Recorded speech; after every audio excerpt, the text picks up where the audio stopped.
Good evening, and congratulations, you've chosen boredom on purpose. Tonight we're diving into one of history's most thankless jobs, being a medieval monastery scribe. Picture this, it's 2 a.m.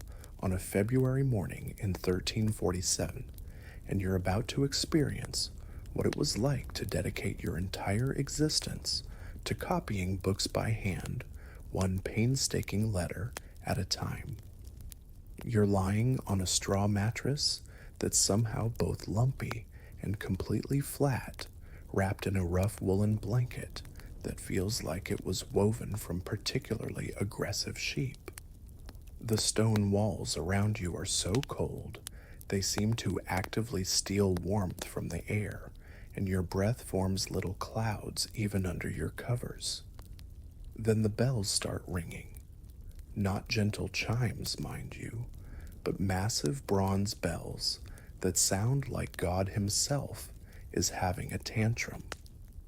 You probably won't survive this, but medieval scribes somehow did for decades at a time. The bell tower looms above your dormitory, and Brother Thomas up there is pulling those ropes with the enthusiasm of someone who's never had to stumble out of bed at this ungodly hour. You swing your feet onto the stone floor, and the shock of cold shoots up through your entire body like you've just stepped on a frozen lightning bolt. So before you get comfortable, take a moment to like the video and subscribe, but only if you genuinely enjoy what I do here. Drop a comment letting me know where you're watching from and what time it is there. I'm always curious about our global community of insomniacs and history buffs. Now dim the lights, maybe turn on a fan for that soft background hum, and let's ease into tonight's journey together. You're shuffling down the corridor now, your bare feet making soft slapping sounds against stones that have been worn smooth by centuries of monks making this same pre-dawn journey. The walls are lined with niches containing flickering oil lamps, but they barely push back the darkness. You can hear the shuffle and cough of your fellow monks moving through the passages like a procession of the living dead. Someone ahead of you stubs their toe and lets out a barely suppressed curse in Latin. Even holy men have their limits at 2 a.m.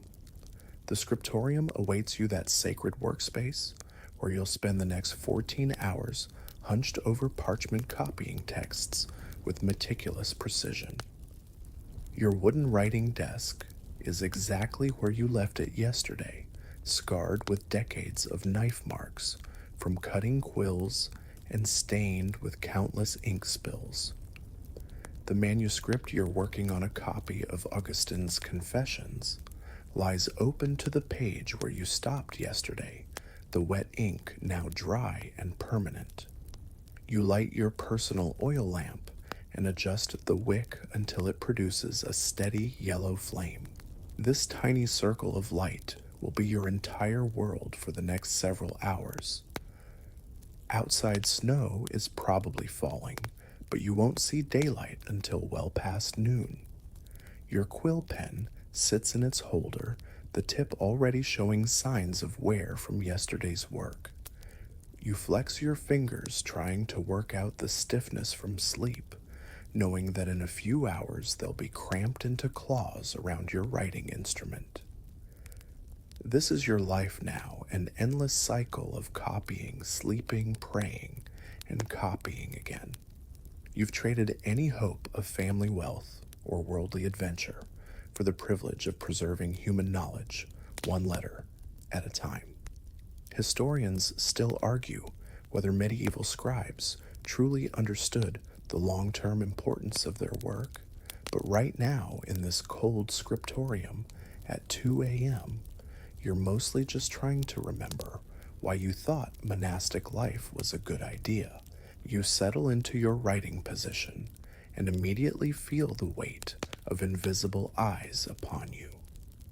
The scriptorium operates under a hierarchy more rigid than a royal court, and your position in this literary food chain determines everything from which manuscripts you're allowed to touch to where you sit during meals. Brother Aldrich, the head scribe, glides between the desks like a vulture in robes, his sharp eyes scanning every pen stroke for signs of imperfection or, God forbid, creativity.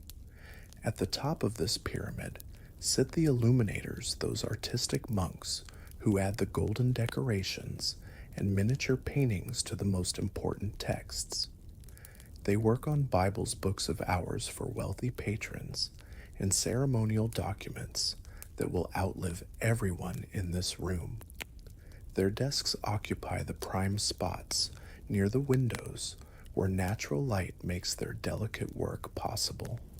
They wear special leather finger guards and use brushes made from single squirrel hairs. When they walk past your desk, they don't even acknowledge your existence. You're just another ink-stained peasant in their elevated world. Below them are the regular scribes who copy important religious texts. These are the steady professionals who've proven they can reproduce entire gospel passages without a single error. They get assigned the books that actually matter, theological treatises, biblical commentaries, and the occasional classical text that's been deemed safe for Christian consumption. Brother Marcus, who sits 3 desks over, has been copying the same manuscript of Aquinas for 8 months, and he acts like he's personally channeling the saint's wisdom through his quill. Then there's you occupying the bottom rung of this ladder, relegated to what the brothers euphemistically call practical texts. Today, you're copying grain inventory records from the monastery's storehouse. Yesterday, it was a list of sheep belonging to various local farms. Last week, you spent 5 days transcribing a detailed account of roof repairs complete with measurements for every wooden beam and clay tile.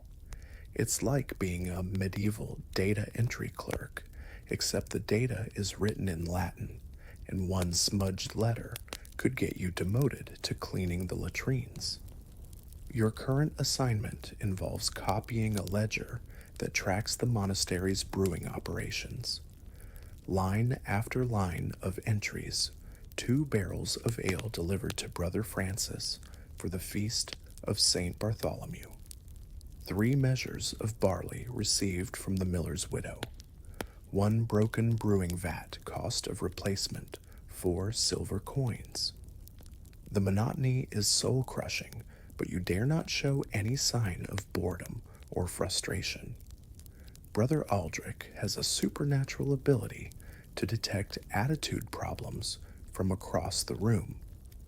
The promotion system is theoretically merit-based, but in practice it's more like a medieval game of office politics played with religious overtones. You need to demonstrate not just technical skill, but also the right kind of spiritual humility, the proper reverence for authority, and most importantly, the ability to work for years without making a single significant mistake. 1 blotted page, 1 miscopied word in a religious text, 1 moment of visible frustration, and you could find yourself permanently assigned to copying livestock inventories until you die. Brother Aldrich stops at your desk and examines your work with the intensity of a jeweler appraising diamonds.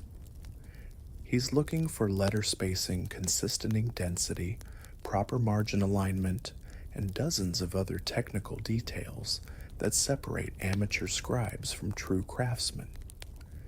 His finger traces along your lines without quite touching the parchment, and you hold your breath waiting for his verdict. A slight nod means acceptable work. A grunt means you need improvement. Complete silence means you're in trouble. Today you get the nod, but it comes with a warning. Brother Thomas, your letter G, tends to lean slightly to the right.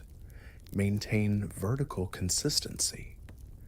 You want to point out that you've been copying the exact same brewing records for 3 days, and your G's have been perfectly consistent throughout, but questioning Brother Aldrich's observations would be career suicide. Instead, you mumble a grateful, "Yes, brother," and adjust your grip on the quill. Historians still argue whether the rigid hierarchy in medieval scriptoriums actually improved the quality of manuscripts or simply reflected the broader social structures of feudal society. What's certain is that advancement required political savvy as much as scribal skill. You've seen talented copyists stuck in perpetual purgatory because they couldn't master the delicate art of monastic diplomacy, while mediocre scribes advanced through strategic friendships and careful attention to unwritten rules. The morning hours crawl by as you continue your brewing ledger, each entry a small victory in the endless battle against time and tedium. Around you, the hierarchy continues its subtle dance of power and submission played out in whispered corrections and meaningful glances across the scriptorium. You dip your quill into the inkwell and immediately feel the familiar sting as the liquid touches a small cut on your finger. Medieval ink isn't just black water, it's a corrosive mixture that burns skin stains everything it touches and requires hours of preparation that would make a modern chemist weep. Your fingers are permanently discolored from years of handling this stuff, and the smell of iron and oak galls has become so embedded in your clothing that you can't remember what clean air smells like. The ink-making process began yesterday when you and Brother Jerome spent 2 hours grinding oak galls, those round tumor-like growths that form on oak trees when wasps inject their eggs into the bark. These galls contain tannic acid, the secret ingredient that gives medieval ink its permanence and its ability to eat through human skin. You crush them with a mortar and pestle until they become a fine brown powder that looks disturbingly like ground insects, which in a way it is. You're essentially grinding up wasp nurseries. Next comes the iron sulfate, also known as green vitriol, which you have to buy from traveling merchants who mine it from sulfur springs. This crystalline powder dissolves in water to create a greenish solution that burns your throat if you breathe too deeply while mixing it. When you combine the oak gall powder with the iron sulfate solution, a chemical reaction occurs that turns the mixture black and creates an ink that will last for centuries, assuming it doesn't burn through the parchment first. The mixing process is where things get dangerous. You add the iron solution drop by drop to the oak gall mixture, stirring constantly with a wooden stick. Too much iron, and the ink becomes so acidic it eats through parchment like acid. Too little, and the text fades to brown within a few years. You've seen manuscripts where previous scribes got the mixture wrong pages, with holes burned right through the middle of important words or text that's faded so badly it's barely readable. But wait, there's more. For special occasions, you need colored inks, which means dealing with even more exotic and dangerous materials. Red ink requires cinnabar, a mercury-based mineral that slowly poisons anyone who handles it regularly.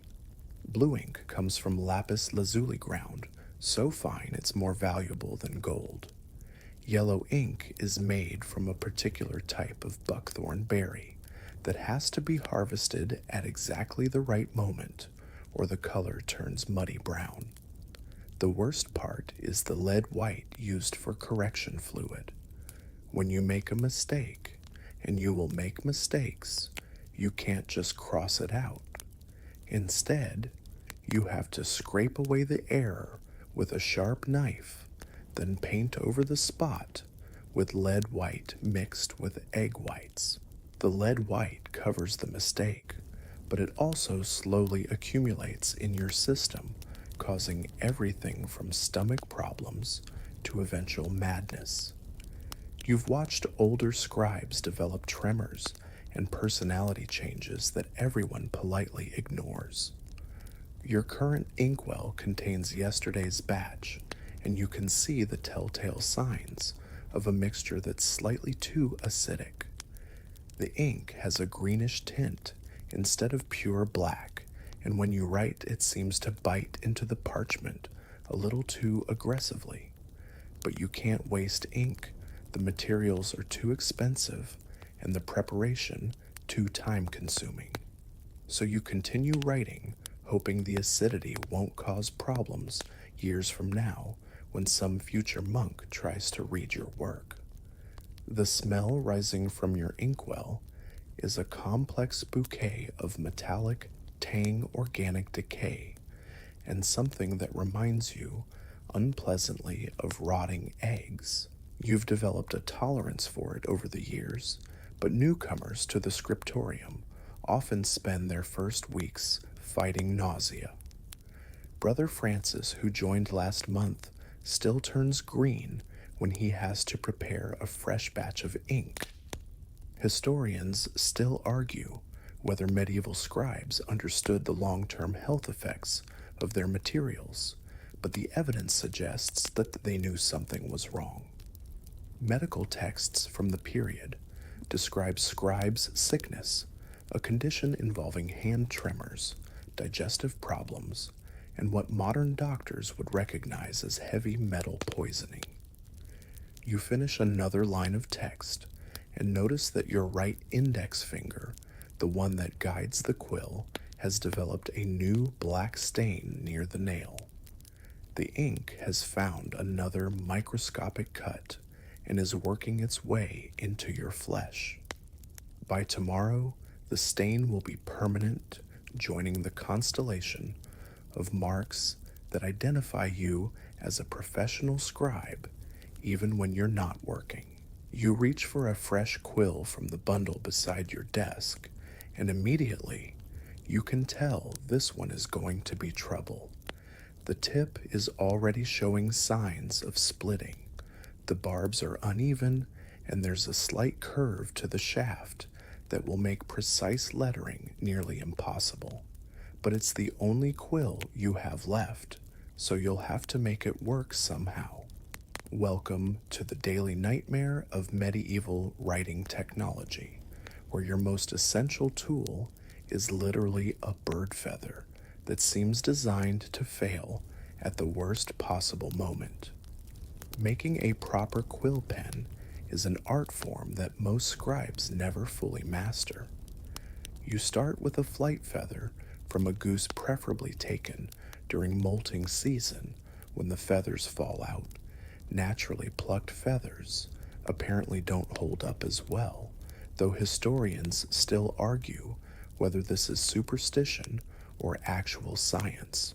The ideal feather comes from the left wing because it curves naturally to fit a right-handed grip, assuming you're not one of those sinister left-handed scribes who everyone suspects of being in league with the devil. First, you have to cure the feather by soaking it in hot sand for several hours.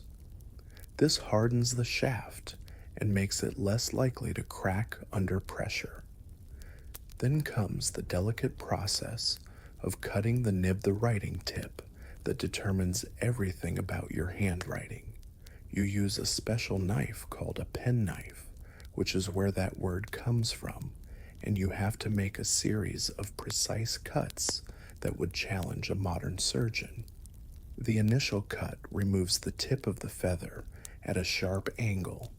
Then you make a slit up the center of the nib to allow ink to flow properly.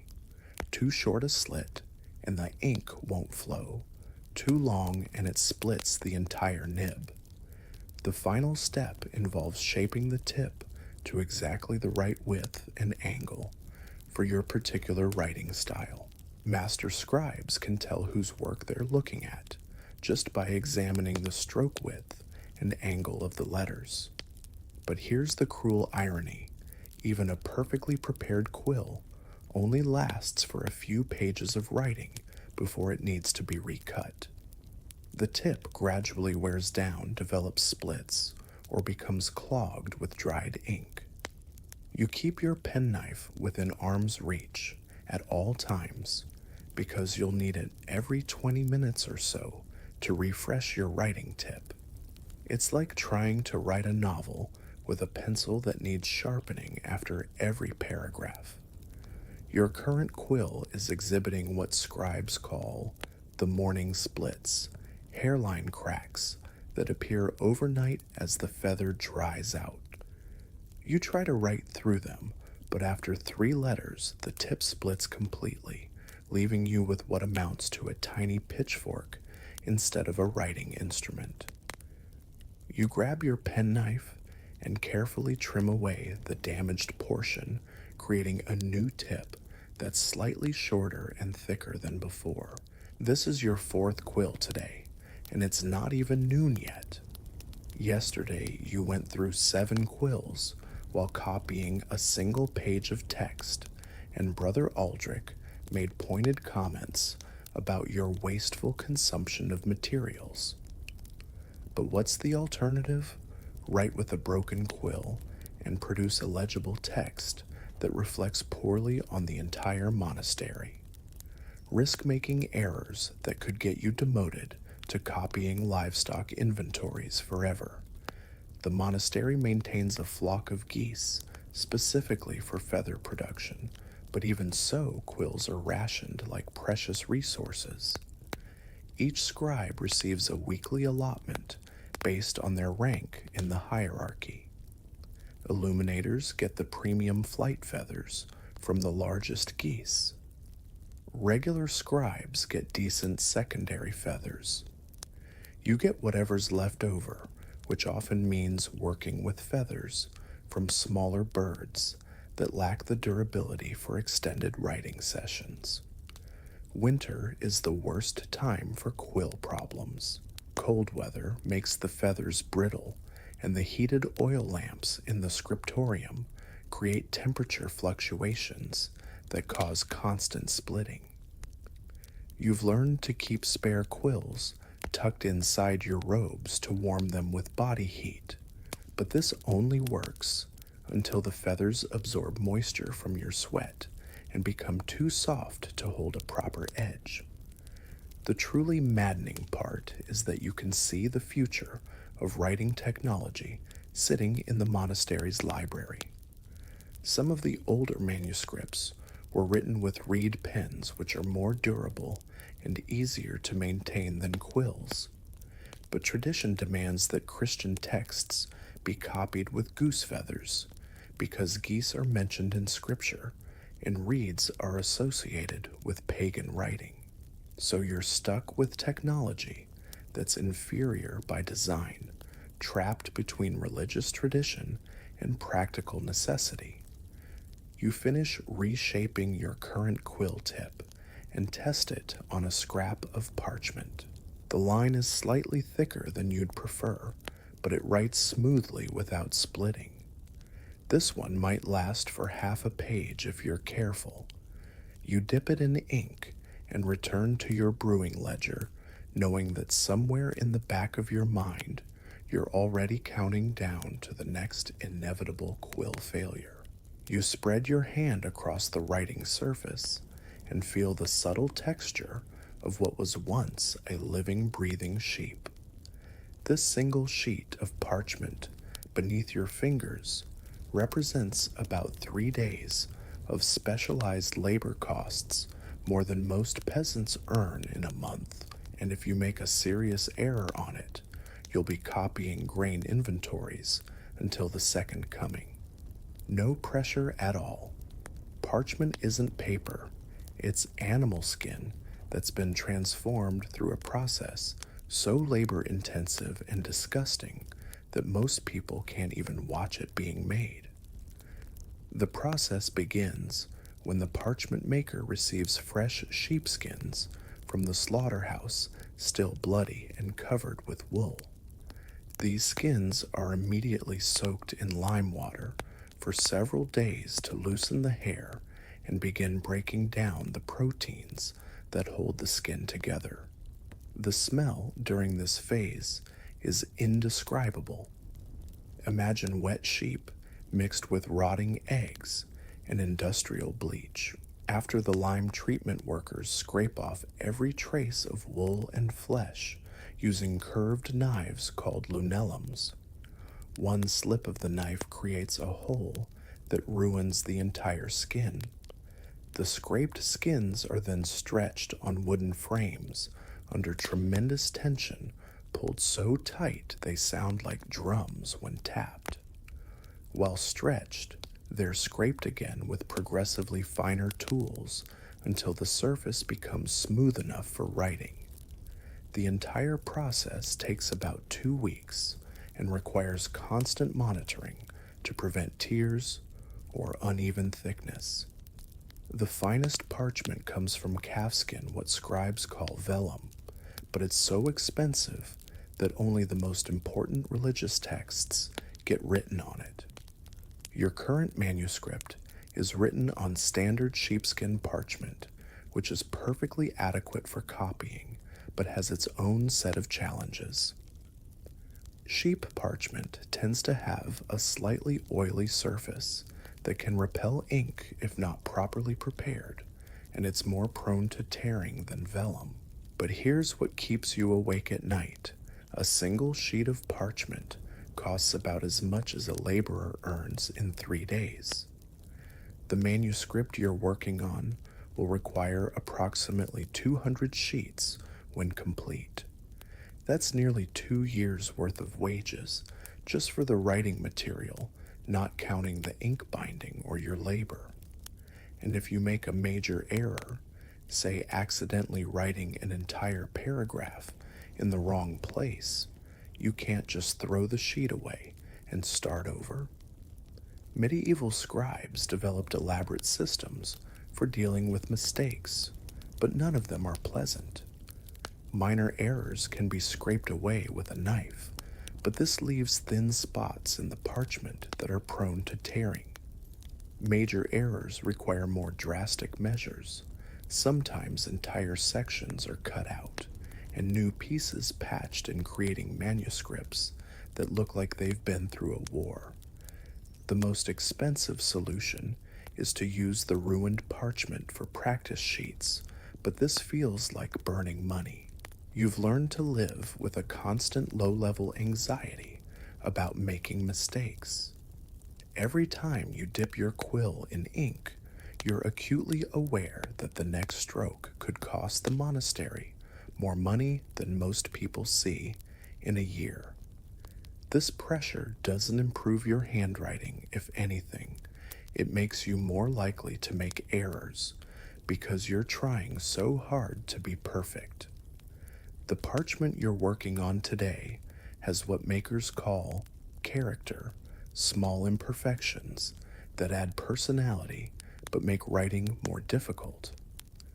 There's a thin spot near the top margin where the original scraping went too deep, a tiny hole near the bottom that was probably caused by an insect bite on the original sheep, a slight wrinkle that refuses to lie completely flat, no matter how much weight you put on it. These imperfections are part of working with organic materials, but they turn every page into a unique puzzle. Winter weather makes parchment handling even more challenging. Cold makes the material brittle and prone to cracking, while humidity causes it to expand and contract, changing the spacing of your carefully planned text.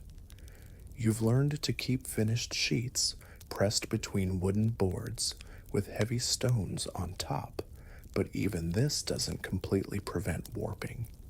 Historians still argue whether medieval scribes truly understood the economic value of their writing materials, but the evidence suggests they were acutely aware of costs. Monastery records show detailed accounting for parchment expenses, and scribes who consistently ruined materials faced disciplinary action. Some monasteries even recycled parchment by scraping off old text and reusing the sheets, creating palimpsests that modern scholars study with special lighting to reveal hidden layers of writing. You position your quill carefully above the parchment, checking one more time that you're copying from the correct line in your exemplar. The sheep that provided this writing surface died months ago, but in a strange way it will live on much longer than you will. Your careful letters will preserve its transformed hide for centuries, turning a humble farm animal into a vehicle for preserving human knowledge. You stare at the Latin text in front of you and realize with growing horror that you have absolutely no idea what most of these words mean.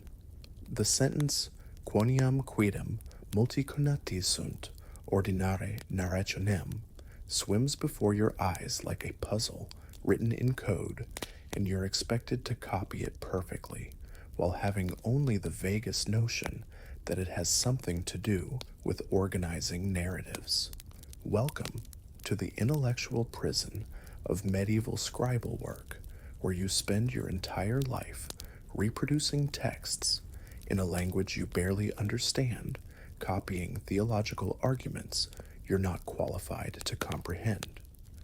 Most monastery scribes learned Latin the same way modern students learn to recite the Pledge of Allegiance, through endless repetition without much emphasis on actual comprehension. You can conjugate basic verbs, decline simple nouns, and recognize common religious phrases, but complex theological Latin might as well be written in hieroglyphics. The text you're copying today contains sophisticated arguments about transubstantiation, complete with dependent clauses that stretch across multiple sentences, and subjunctive constructions that would challenge a university professor. The truly maddening part is that you're not just copying random Latin, you're reproducing sacred texts that could affect people's eternal salvation if you get them wrong. That word you just copied, transubstantiatio, represents a complex theological concept that scholars spend years studying. If you accidentally change it to substantiatio or transubstantialis, you could be propagating heretical ideas that might get someone excommunicated. But the difference between these words is lost on you. They're all just collections of Latin syllables that you reproduce like a human printing press. Brother Aldrich expects you to catch obvious errors as you work, but how can you catch errors in material you don't understand? Yesterday, you spent 20 minutes copying a passage about the Trinity before realizing you'd been reproducing the same paragraph twice. The exemplar manuscript had a coffee stain wine stain, since coffee won't reach Europe for another few centuries, that obscured the text, but you dutifully copied every letter you could make out, including what turned out to be random ink blots. The monastery's solution to this problem is typically medieval. They assign learned monks to check your work for theological accuracy. Brother Thomas, not you, the other Brother Thomas, who actually understands Latin, reviews every page you complete, looking for errors that might introduce doctrinal problems. But this creates its own nightmare scenario. You spend days copying complex passages only to have Brother Thomas declare that your version contains potential ambiguities that require starting the entire page over.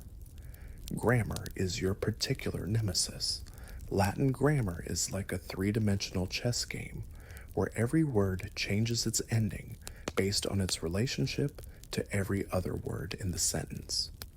The word deus can become dei, deo, deum, or deo, depending on whether God is doing something, having something done to him, or just existing in the general vicinity of the action. You've memorized the basic declension patterns, but applying them in context while copying at speed is like trying to solve algebra problems while running a marathon. Religious Latin is particularly treacherous because it contains specialized vocabulary that doesn't appear in classical texts. Words like consubstantiality and hypostasis have precise theological meanings that distinguish orthodox doctrine from heresy. Copy homoousios instead of homoousios, and you've just endorsed Arianism, a heresy that was condemned at the Council of Nicaea 3 centuries before you were born.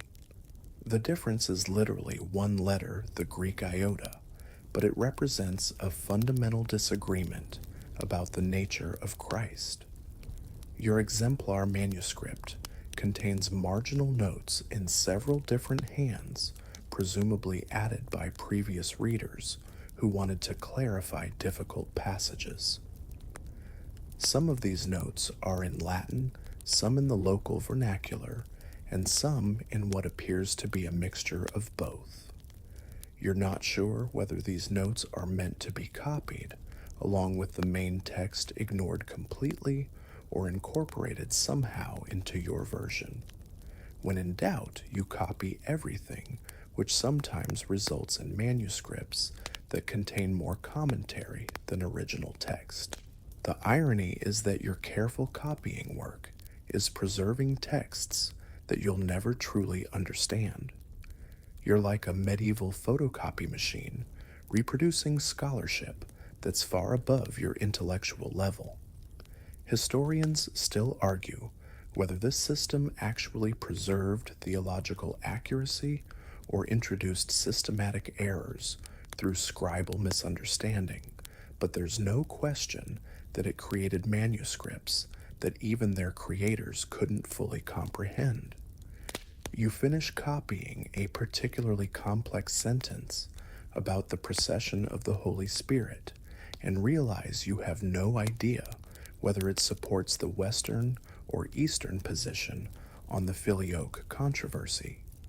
For all you know, you've just reproduced a passage that would get you branded as a heretic in Constantinople, or vice versa.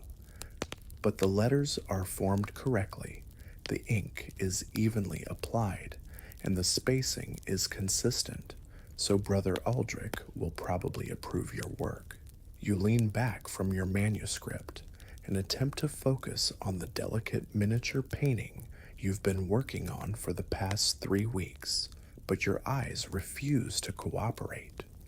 The tiny golden halos around the apostles' heads keep blurring together, and you're starting to see double every time you try to paint details smaller than a grain of wheat. Welcome to the world of illuminated manuscripts, where artistic perfection meets medieval technology in the most frustrating possible way. The manuscript open before you is destined to become a book of hours for a wealthy merchant's wife, which means it needs to be absolutely perfect. Every page requires elaborate decorative borders filled with intertwining vines, mythical creatures, and geometric patterns that would challenge a modern graphic designer. The initial letters need to be painted in burnished gold that catches candlelight and seems to glow from within. And scattered throughout the text are full-page illustrations that tell biblical stories in exquisite detail. Your current project is a nativity scene that measures roughly 2 inches by 3 inches, but contains more artistic complexity than most church frescoes. Mary's robes need to be painted in ultramarine blue, that impossibly expensive pigment made from ground lapis lazuli that costs more per ounce than gold. Her halo requires actual gold leaf, applied in microscopic sheets, so thin they float away if you breathe too hard while working. The background includes a detailed landscape with individual blades of grass, each one requiring a separate brush stroke with a tool made from a single squirrel hair. The technical challenges of medieval illumination would drive modern artists to madness. You're painting with pigments mixed from ground minerals, insect shells, and plant extracts, each with its own drying time transparency and chemical compatibility issues. Some colors can only be applied over completely dry underlayers, while others need to be blended while still wet. The red paint made from crushed cochineal insects tends to fade if exposed to too much light, while the green made from copper compounds can actually eat through the parchment if mixed too strong. But the real nightmare is working by candlelight. Oil lamps and candles provide unsteady flickering illumination that makes precise detail work nearly impossible. Colors look completely different by artificial light than they do by daylight, so you're constantly making artistic decisions based on incomplete visual information. That beautiful purple you mixed yesterday turns out to be muddy brown when you see it by morning sunlight streaming through the scriptorium windows. Your hands shake from the strain of holding brushes steady for hours at a time. Painting a single angel's face requires maintaining perfect control over brushes so fine they contain only 3 or 4 hairs each. One tiny tremor, and you've given St. Peter a crooked nose that will be preserved for centuries. You've developed a technique of bracing your right hand against your left while painting, but after several hours, even this doesn't prevent the inevitable wobbles. The gold leaf application is particularly maddening.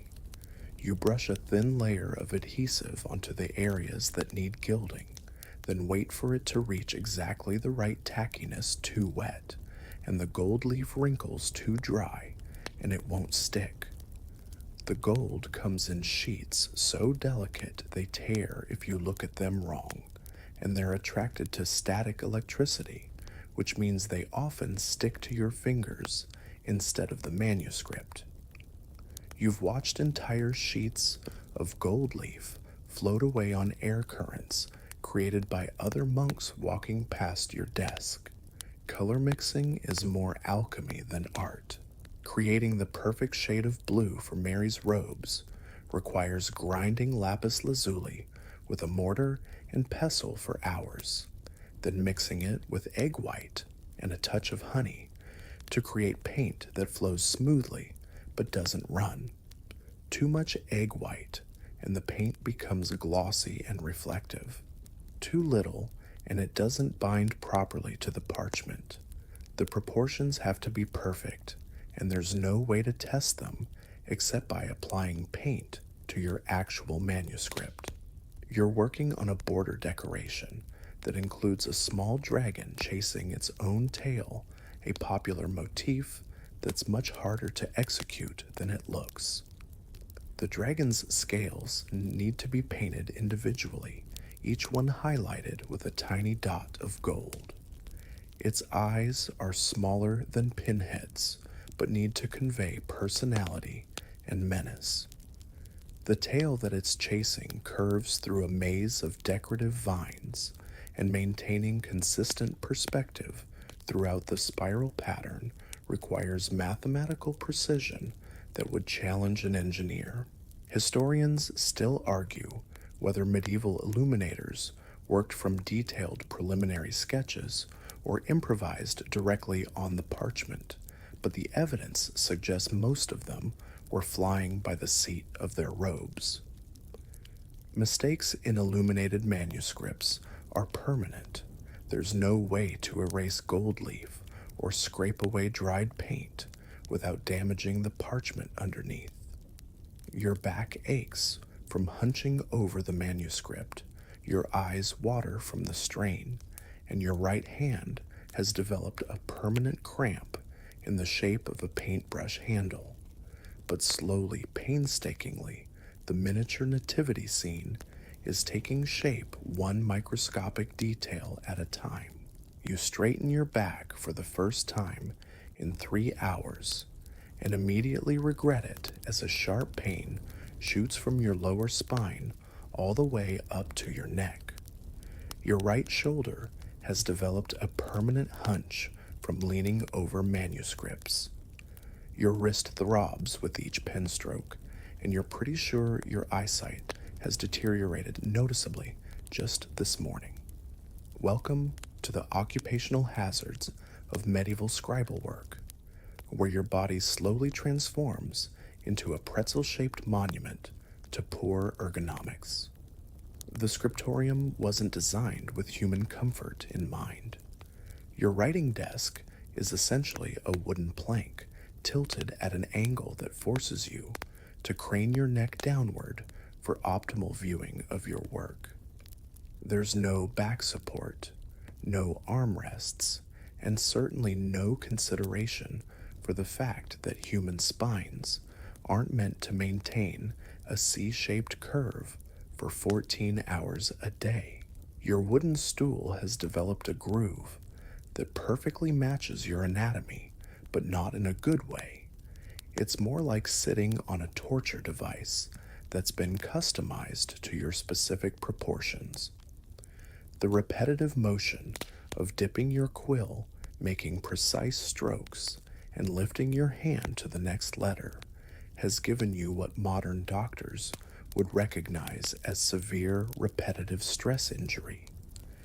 Your right hand has developed a permanent claw-like grip that persists even when you're not writing. Your fingers are stained black from ink, scarred from countless small cuts from your penknife, and beginning to show the telltale swelling of arthritis that affects every long-term scribe. But the eye strain is perhaps the worst part. You're attempting to do precision work by candlelight that flickers constantly, casting moving shadows across your manuscript that make letters appear to dance on the page. Your eyes water continuously from squinting at tiny details, and you've developed a persistent headache that feels like someone is slowly tightening a metal band around your skull. The smoky atmosphere from multiple oil lamps doesn't help. You're essentially working in a low-grade gas chamber that would violate every modern workplace safety regulation. The ink itself is slowly poisoning you. Medieval ink contains high levels of iron sulfate and other corrosive chemicals that you absorb through your skin every time you handle a freshly written page. The symptoms develop gradually: stomach problems, joint pain, and a metallic taste in your mouth that never goes away. You've noticed that your hair has started falling out in small patches, and your fingernails have developed dark lines that run from cuticle to tip. Winter brings additional tortures. The scriptorium has no heating except for the oil lamps, which means your workspace hovers just above freezing temperature for months at a time. Your ink literally freezes in the inkwell on the coldest days, forcing you to warm it over a candle flame before you can continue writing. Your fingers become so numb you can barely hold a quill, let alone maintain the precise control needed for quality penmanship. You've learned to recognize the symptoms of scribe's palsy, the progressive loss of fine motor control that affects monks who spend decades copying manuscripts. Brother Augustine, who's been working in the scriptorium for 30 years, can no longer write his own name legibly. His hands shake constantly, and he's been relegated to preparing parchment and mixing ink because his writing days are over. This is your future if you survive long enough to reach old age. The lead white correction fluid you use to cover mistakes is slowly accumulating in your system, causing what the monastery's physician calls scribal melancholy, periods of depression and confusion that seem to worsen with each passing year. You've begun having trouble remembering simple things, and sometimes you find yourself staring at a word you've written hundreds of times before, unable to recall whether you've spelled it correctly. Your posture has deteriorated to the point where you can no longer stand completely upright. Years of hunching over manuscripts have created a permanent forward curve in your spine that makes you look like you're perpetually bowing to an invisible superior. Your left shoulder sits noticeably higher than your right from supporting your weight while writing, and you've developed a shuffling gait that other monks can recognize from across the monastery courtyard. The monastery's medical knowledge is limited, but even the brothers can see that scribal work is gradually destroying your body. The standard treatment for scribe-related ailments involves bloodletting prayer and herbal poultices that do absolutely nothing for repetitive stress injuries or heavy metal poisoning. You're told that your suffering is spiritually beneficial, that physical discomfort brings you closer to understanding Christ's passion. Historians still argue whether medieval monasteries understood the long-term health consequences of scribal work, but surviving medical texts suggest they recognized a pattern of ailments affecting scribes specifically. However, the spiritual value of preserving religious texts was considered more important than individual physical comfort. You flex your cramped fingers and return to your manuscript, knowing that each stroke brings you incrementally closer to permanent disability. But the brewing ledger won't copy itself, and Brother Aldrich is already giving you pointed looks about your productivity today. You blow on your fingers for the 100th time this morning, but they've gone completely numb again, despite your efforts to keep them warm. The February wind is howling through gaps in the scriptorium's stone walls, and your breath forms visible clouds every time you exhale. The ink in your well has developed a thin skin of ice that you have to break with your quill before each dip, and the parchment beneath your hands feels like frozen leather. Welcome to winter writing in a medieval monastery, where maintaining legible penmanship while your extremities slowly turn into icicles becomes an exercise in masochistic determination. The scriptorium's heating system consists of whatever warmth radiates from the oil lamps and candles, which is roughly equivalent to trying to heat a cathedral with birthday candles. The stone walls and floors act like massive heat sinks, absorbing any trace of warmth and storing it somewhere deep underground where it does absolutely no good for the living. Your wooden writing desk is so cold it burns your forearms when you rest them on it, and the metal clasps holding your exemplar manuscript closed have turned into miniature torture devices that stick to your skin if you touch them. Your writing hand has become a study in competing priorities.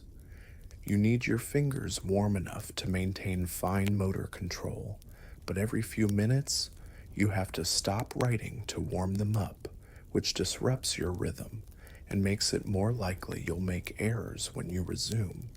You've tried keeping your left hand tucked inside your robes for warmth while writing with your right, but this creates an unbalanced posture that makes your back problems even worse. The ink behaves differently in cold weather, becoming thick and sluggish like syrup. It flows unevenly from your quill tip, creating letters that start bold and fade to nothing as the ink refuses to flow properly. When you try to warm the ink by holding the well close to a candle flame, you risk creating air bubbles that will cause skips and blots in your writing. Some days you spend more time managing your writing materials than actually writing. Your breath creates its own problems. Every time you exhale while leaning over your manuscript, condensation forms on the parchment, creating tiny water spots that can cause ink to run or feather. You've learned to turn your head away while breathing, which gives you a crick in your neck to go along with all your other physical complaints. Some scribes work with cloths tied over their mouths and noses, but this makes breathing difficult and fogs up your vision. The cold affects your vision in ways you never anticipated. Your eyes water constantly from the temperature difference between your warm body and the frigid air, and the tears freeze at the corners of your eyes, creating crusty deposits that you have to carefully remove to avoid scratching your corneas. The flickering candlelight seems even more unstable in the cold air currents, making it nearly impossible to see fine details clearly.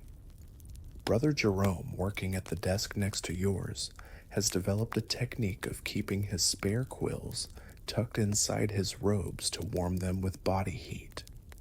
But this only works until the feathers absorb moisture from his sweat and become too soft to hold a proper edge.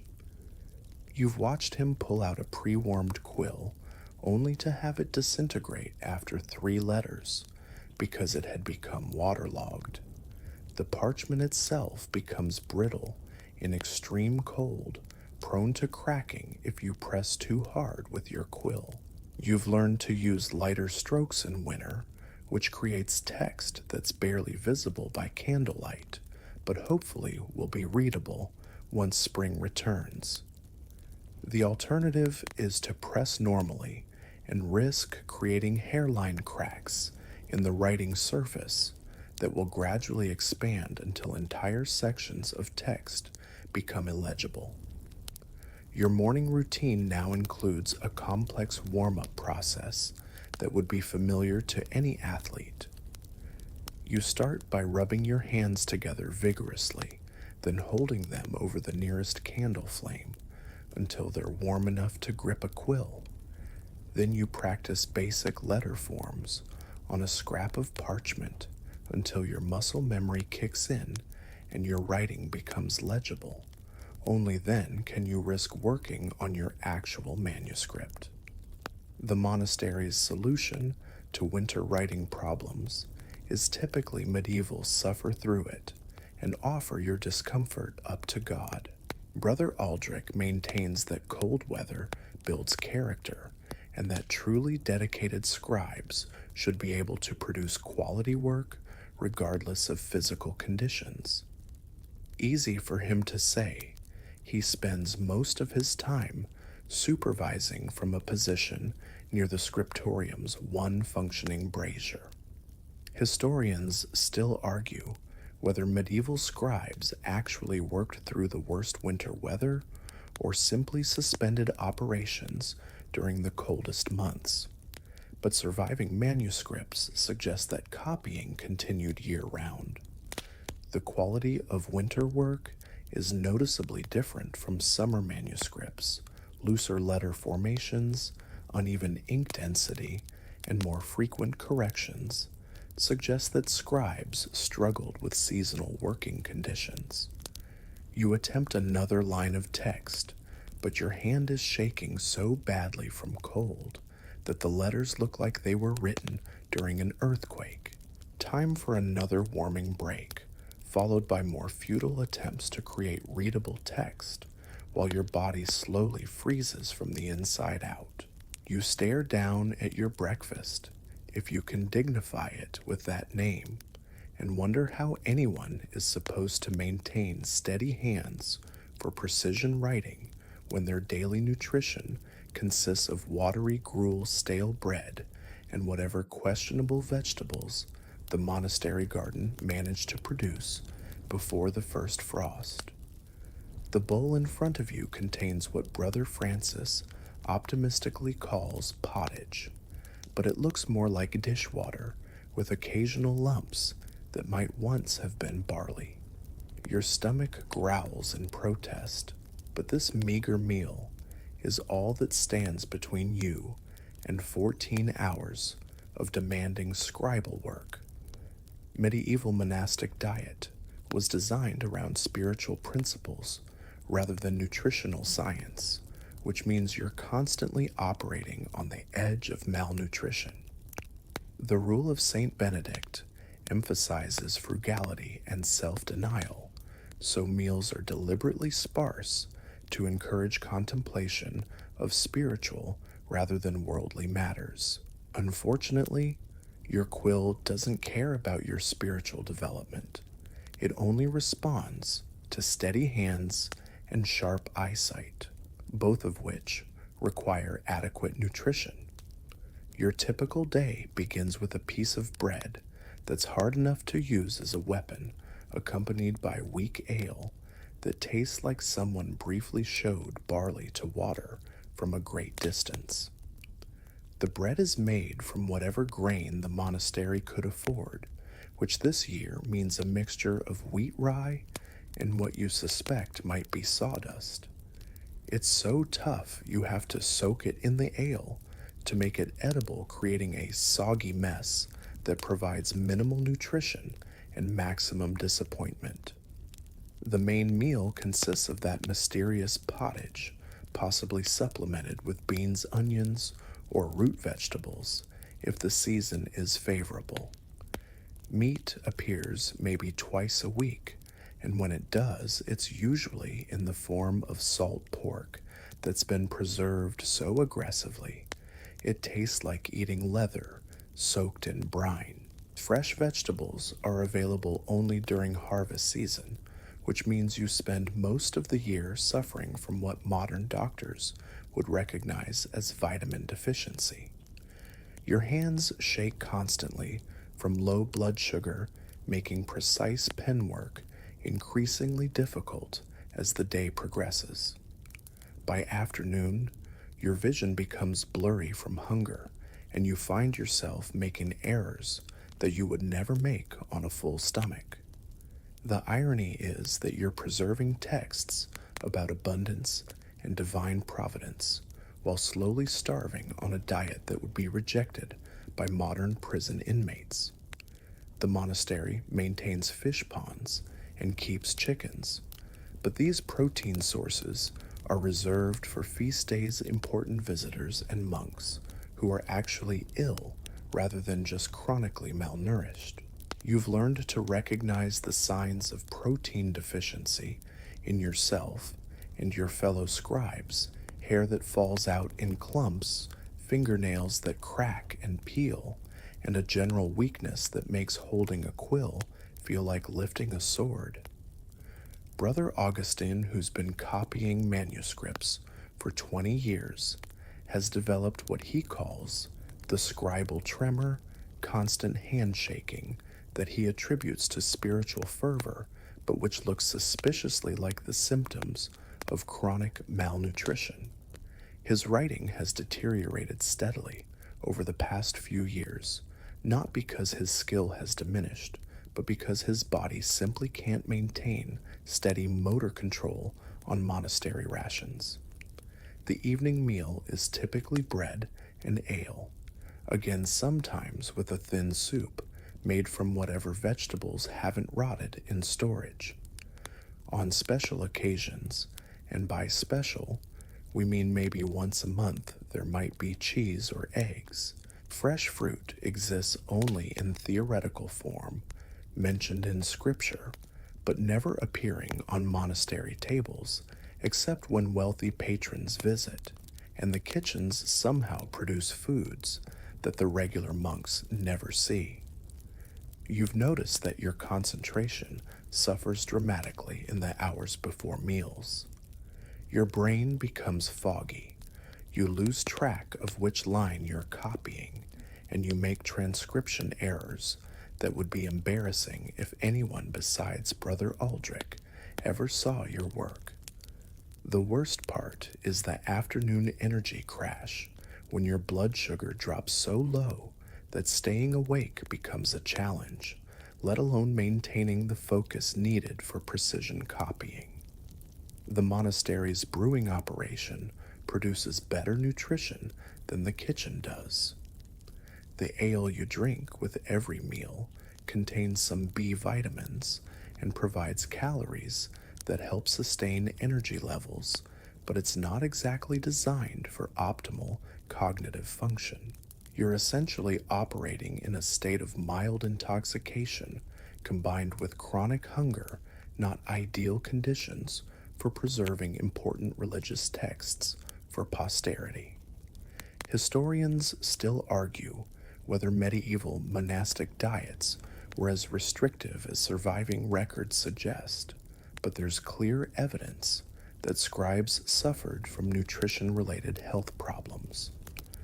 Medical texts from the period describe ailments that modern doctors would recognize as symptoms of vitamin deficiencies, mineral imbalances, and chronic caloric restriction. You finish your watery pottage and prepare to return to the scriptorium, knowing that your hand will probably start shaking again around midday when your meager breakfast wears off. But the manuscript won't copy itself, and complaining about hunger would be considered a spiritual failing rather than a legitimate workplace concern. You've been sitting in complete silence for so long that when your stomach finally growls, the sound echoes through the scriptorium like thunder, causing 3 monks to look up from their work with expressions of mild scandal. Welcome to the world of perpetual silence, where human communication is reduced to an elaborate system of hand gestures, meaningful glances, and the occasional desperate mime performance when you need to convey something more complex than pass the ink. The rule of silence governs most of your waking hours in the monastery, based on the principle that unnecessary speech distracts from prayer and contemplation. This sounds spiritually profound until you realize that you spend your days working on collaborative projects that require constant communication, and you're forced to do it all through a combination of pointing, nodding, and increasingly creative pantomime. It's like being trapped in an eternal game of charades where getting the answer wrong could result in spiritual discipline. You've developed a sophisticated vocabulary of hand signals with your fellow scribes, though the system has significant limitations. Pointing to your ink, while making a questioning face means, is this the right ink mixture? Holding up fingers indicates page numbers. A circular motion over your manuscript means I need to start this page over. But try explaining the exemplar manuscript has a wine stain that obscures half of this theological argument about transubstantiation, using only gestures, and you'll understand why so many medieval manuscripts contain unexplained errors. Brother Jerome, who works at the desk across from you, has become a master of silent communication through facial expressions alone. He can convey your letter spacing is inconsistent. Brother Aldrich is approaching from behind, and the new novice just spilled ink all over his manuscript, using nothing but subtle eyebrow movements and strategic glances. It's like watching a one-man theater performance every day, except the theater is dedicated exclusively to scribal workplace drama. The silence becomes oppressive during the long afternoon hours when your mind craves any form of human interaction beyond the purely functional. You find yourself having imaginary conversations with the authors of the texts you're copying, arguing with St. Augustine about predestination or questioning Thomas Aquinas about his logical methods. These mental dialogues become so vivid that sometimes you catch yourself nodding or shaking your head in response to philosophical points that exist only in your imagination. When you absolutely must communicate something complex, you're allowed to write brief notes on wax tablets, reusable writing surfaces that can be erased and used again. But even this limited form of written communication is discouraged, except for emergencies. You've seen monks develop elaborate systems of coded messages writing things like page 47, line 12, word 3, to indicate specific problems in manuscripts, but this creates its own inefficiencies when simple verbal explanations would resolve issues in seconds. The worst part is suppressing your natural reactions to the absurd situations that arise daily in the scriptorium. When Brother Francis accidentally dips his sleeve in the inkwell and then smears black marks across 3 pages of carefully copied text, your instinct is to laugh, commiserate, or at least acknowledge the cosmic unfairness of the situation. Instead, you must maintain complete composure while he silently cleans up the mess and begins copying those pages again from scratch. Your throat actually hurts from disuse. Speaking so rarely means that when you do get to talk during designated recreation periods or emergencies, your voice comes out as a hoarse whisper that makes you sound like you've been gargling with gravel. Some monks develop what the monastery physician calls silent tongue, where the muscles involved in speech actually weaken from lack of use. The psychological effects of enforced silence are subtle but profound. You find yourself becoming hypersensitive to small sounds, the scratch of quills on parchment, the soft fluttering of page, turns the barely audible footsteps of monks moving through the scriptorium. These sounds become a form of ambient communication, providing information about productivity levels, mood, and potential problems without anyone speaking a word. You've also discovered that silence amplifies your internal monologue to the point where your own thoughts become overwhelming.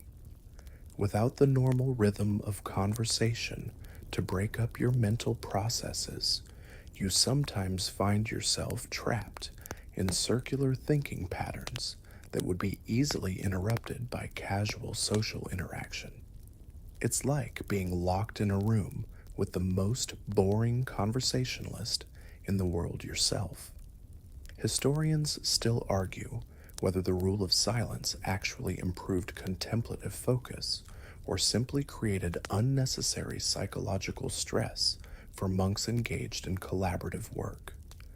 Some evidence suggests that scriptoriums with more relaxed communication rules produced higher quality manuscripts with fewer errors, but this conflicts with traditional monastic emphasis on spiritual discipline over practical efficiency. You glance around the scriptorium at your fellow monks, all bent over their manuscripts in perfect silence, and wonder what they're thinking about. Are they contemplating divine mysteries? Or are they just trying to remember whether that last word was supposed to have 1 or 2? In this world of enforced quiet, you'll never know. You're putting the finishing touches on a particularly elegant capital A when you hear shouting from the monastery courtyard, followed by the distinctive crash of splintering wood and the unmistakable sound of pages fluttering in the wind. Your stomach drops as you realize that someone has just kicked in the library door and those loose pages blowing past the scriptorium window represent months or possibly years of your careful work being scattered to the four winds. Welcome to medieval manuscript destruction, where decades of painstaking labor can be obliterated in minutes by fire flood warfare or simple human carelessness. The manuscript you completed last month, a beautiful copy of Boethius's Consolation of Philosophy that took you 6 months to transcribe and illuminate, is currently being used as kindling by a group of soldiers who have decided the monastery's firewood supplies are insufficient for their needs. You watch through the window as pages covered with your meticulous lettering and delicate gold leaf decorations curl and blacken in their campfire. 6 months of 14-hour days reduced to ash in the time it takes to boil water for tea. Medieval manuscripts faced destruction from so many sources that it's remarkable any survived at all. Fire was the most common threat, not just from warfare, but from the dozens of candles and oil lamps needed to illuminate scriptoriums and libraries. One knocked-over candle could destroy an entire monastery's collection in a matter of hours. You've seen the charred remains of manuscripts that were rescued from fires, their text illegible beneath layers of soot, and their parchment brittle as autumn leaves. Water damage was almost as bad as fire, but took longer to accomplish its destruction. Flooding could turn centuries of scholarly work into soggy pulp overnight, but even minor leaks created ongoing problems. You've worked on manuscripts where previous water damage created permanent stains, warped pages, and areas where the ink had run so badly that entire paragraphs became illegible smears. The monastery's solution to water-damaged texts was usually to copy whatever portions remained readable and discard the rest. But the most heartbreaking destructions were the deliberate ones. You've watched perfectly good manuscripts being scraped clean so the parchment could be reused for more important texts, creating palimpsests where traces of the original writing haunt the margins like literary ghosts. Economic necessity often trumped historical preservation, and expensive writing materials were too valuable to waste on texts that had fallen out of favor. Viking raids were particularly devastating because the raiders had no interest in preserving Christian scholarship. They would burn libraries for the sake of burning them, scatter manuscripts across muddy courtyards, and use illuminated pages as wrapping paper for their plunder. The monastery of Lindisfarne lost centuries of accumulated learning in a single afternoon when Norse raiders decided that books made excellent fire starters. Even within the monastery, manuscripts faced constant threats from well-meaning incompetents. You've seen novice monks use rare classical texts as scrap paper for note-taking, spill entire inkwells across irreplaceable manuscripts, and accidentally tear pages while attempting to turn them with wet hands. Brother Francis once dropped an entire gospel book down the monastery well while trying to retrieve a bucket, creating the world's most expensive fishing weight. The binding process itself destroyed countless manuscripts. Books that survived the copying process often fell apart during binding when inexperienced bookbinders applied too much glue, sewed too tightly through the text block, or trimmed the margins so aggressively that they cut through letters at the edges of pages.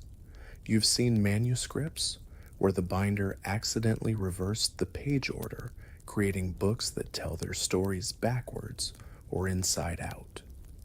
Natural disasters didn't discriminate between sacred and secular texts. Earthquakes brought down library shelves, crushing manuscripts under tons of stone. Floods carried away entire collections, depositing centuries of scholarship in muddy fields miles from their original homes. Even earthquakes that didn't destroy buildings could cause enough vibration to knock manuscripts off shelves where they would be trampled by fleeing monks or damaged by falling debris. The monastery's own cleaning staff posed ongoing threats to manuscript preservation. You've watched servants use rare texts to clean up spills, wrap food scraps, or line storage containers. To most lay workers, parchment was just expensive paper, and a page covered with incomprehensible Latin text wasn't obviously more valuable than any other piece of writing material. Historians still argue about what percentage of medieval manuscripts have been lost to various forms of destruction, but estimates suggest that fewer than 10% of all texts copied during this period survived to the modern era. The manuscripts you're working on today have roughly a 1 in 10 chance of still existing in 500 years. You return to your copying with a new appreciation for the futility of your task. Every letter you form might be temporary. Every page you complete could be tomorrow's fuel, and every manuscript you finish might end up lining someone's chicken coop. But still, you write preserving knowledge for a future that may never come, one careful letter at a time. You've just spent 3 hours carefully forming the letters. In a single paragraph, when Brother Aldrich appears at your shoulder like a vulture in robes examining your work with the intensity of a diamond appraiser. His finger hovers over your manuscript, not quite touching, but close enough that you can feel the implied criticism radiating from his presence. After what feels like an eternity of inspection, he points to a letter E in the middle of line 7 and declares it insufficiently rounded, which means you get to start the entire page over again.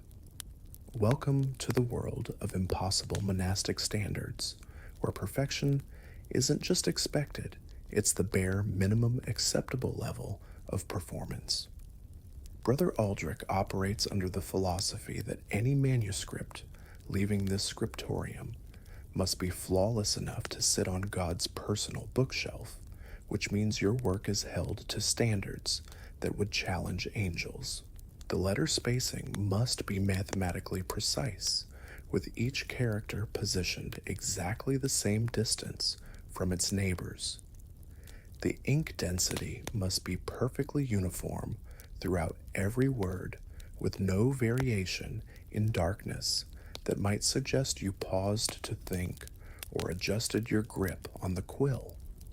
The margins must be laser straight, even though you're measuring them with a piece of string and eyeballing the alignment. Your current manuscript is destined for the bishop's library, which means it will be subjected to the episcopal inspection, a quality control process that makes Brother Aldrich's standards look relaxed by comparison. Every page will be examined under magnification for flaws that are invisible to normal human vision. Letters that are microscopically too tall or too short will be noted as deficiencies. Slight variations in the curve of your O's will be cataloged as evidence of inconsistent craftsmanship. The really maddening part is that the standards keep changing based on factors you can't control.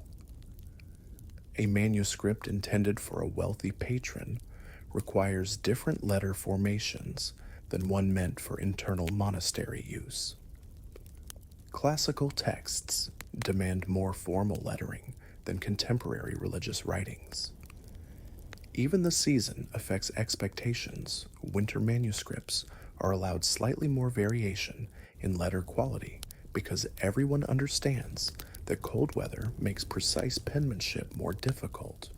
You've learned to recognize the subtle signs that indicate Brother Aldrich is having what the other monks euphemistically call a perfectionist day. His footsteps become more deliberate, his breathing becomes audibly irritated, and he develops a habit of making disappointed clicking sounds with his tongue while examining manuscripts.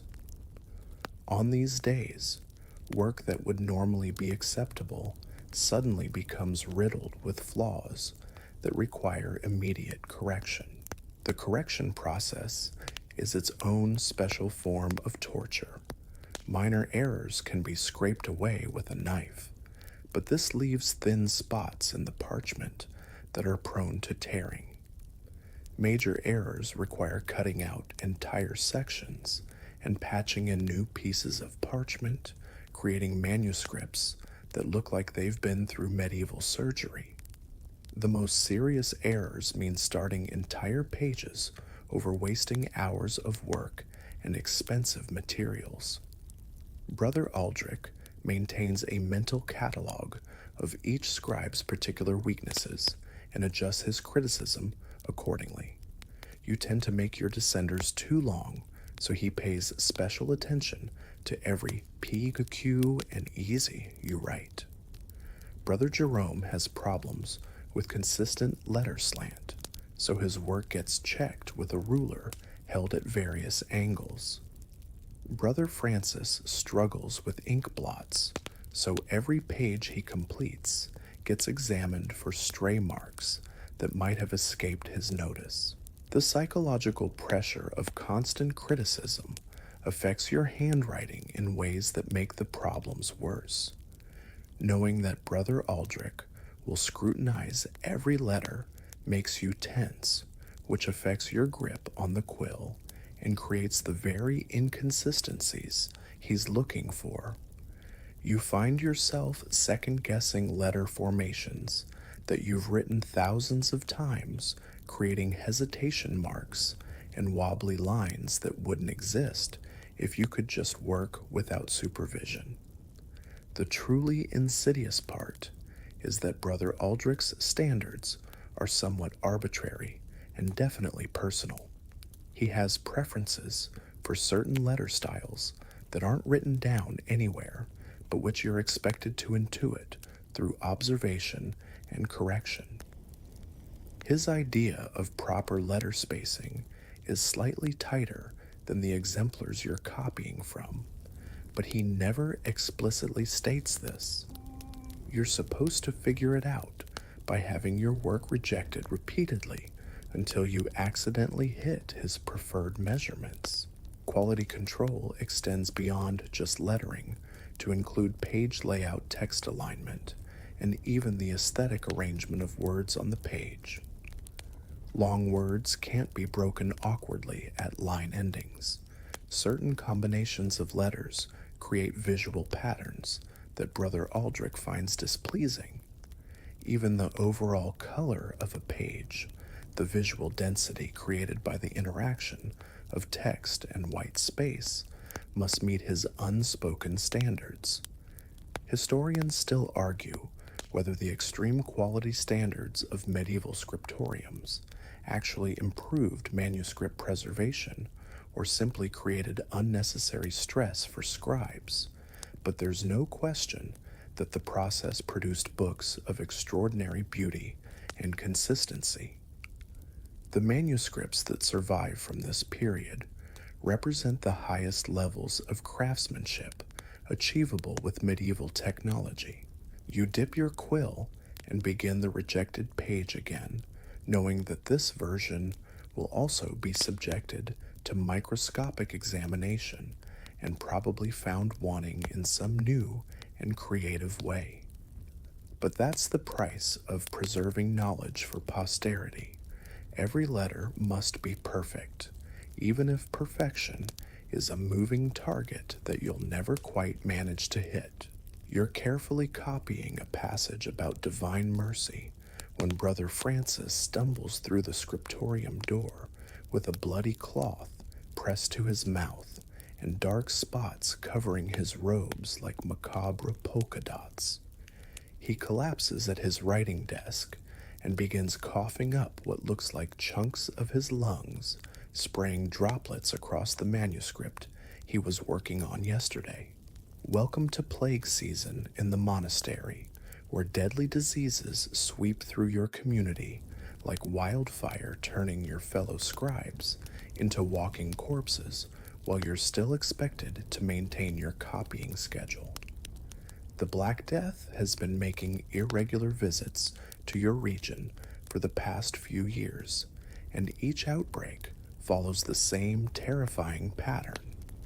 It starts with one or two monks developing fever and swollen lymph nodes, then spreads through the close quarters of monastic life until half the community is either dead or dying. But the copying work must continue because apparently preserving religious texts takes priority over preserving the people who create them.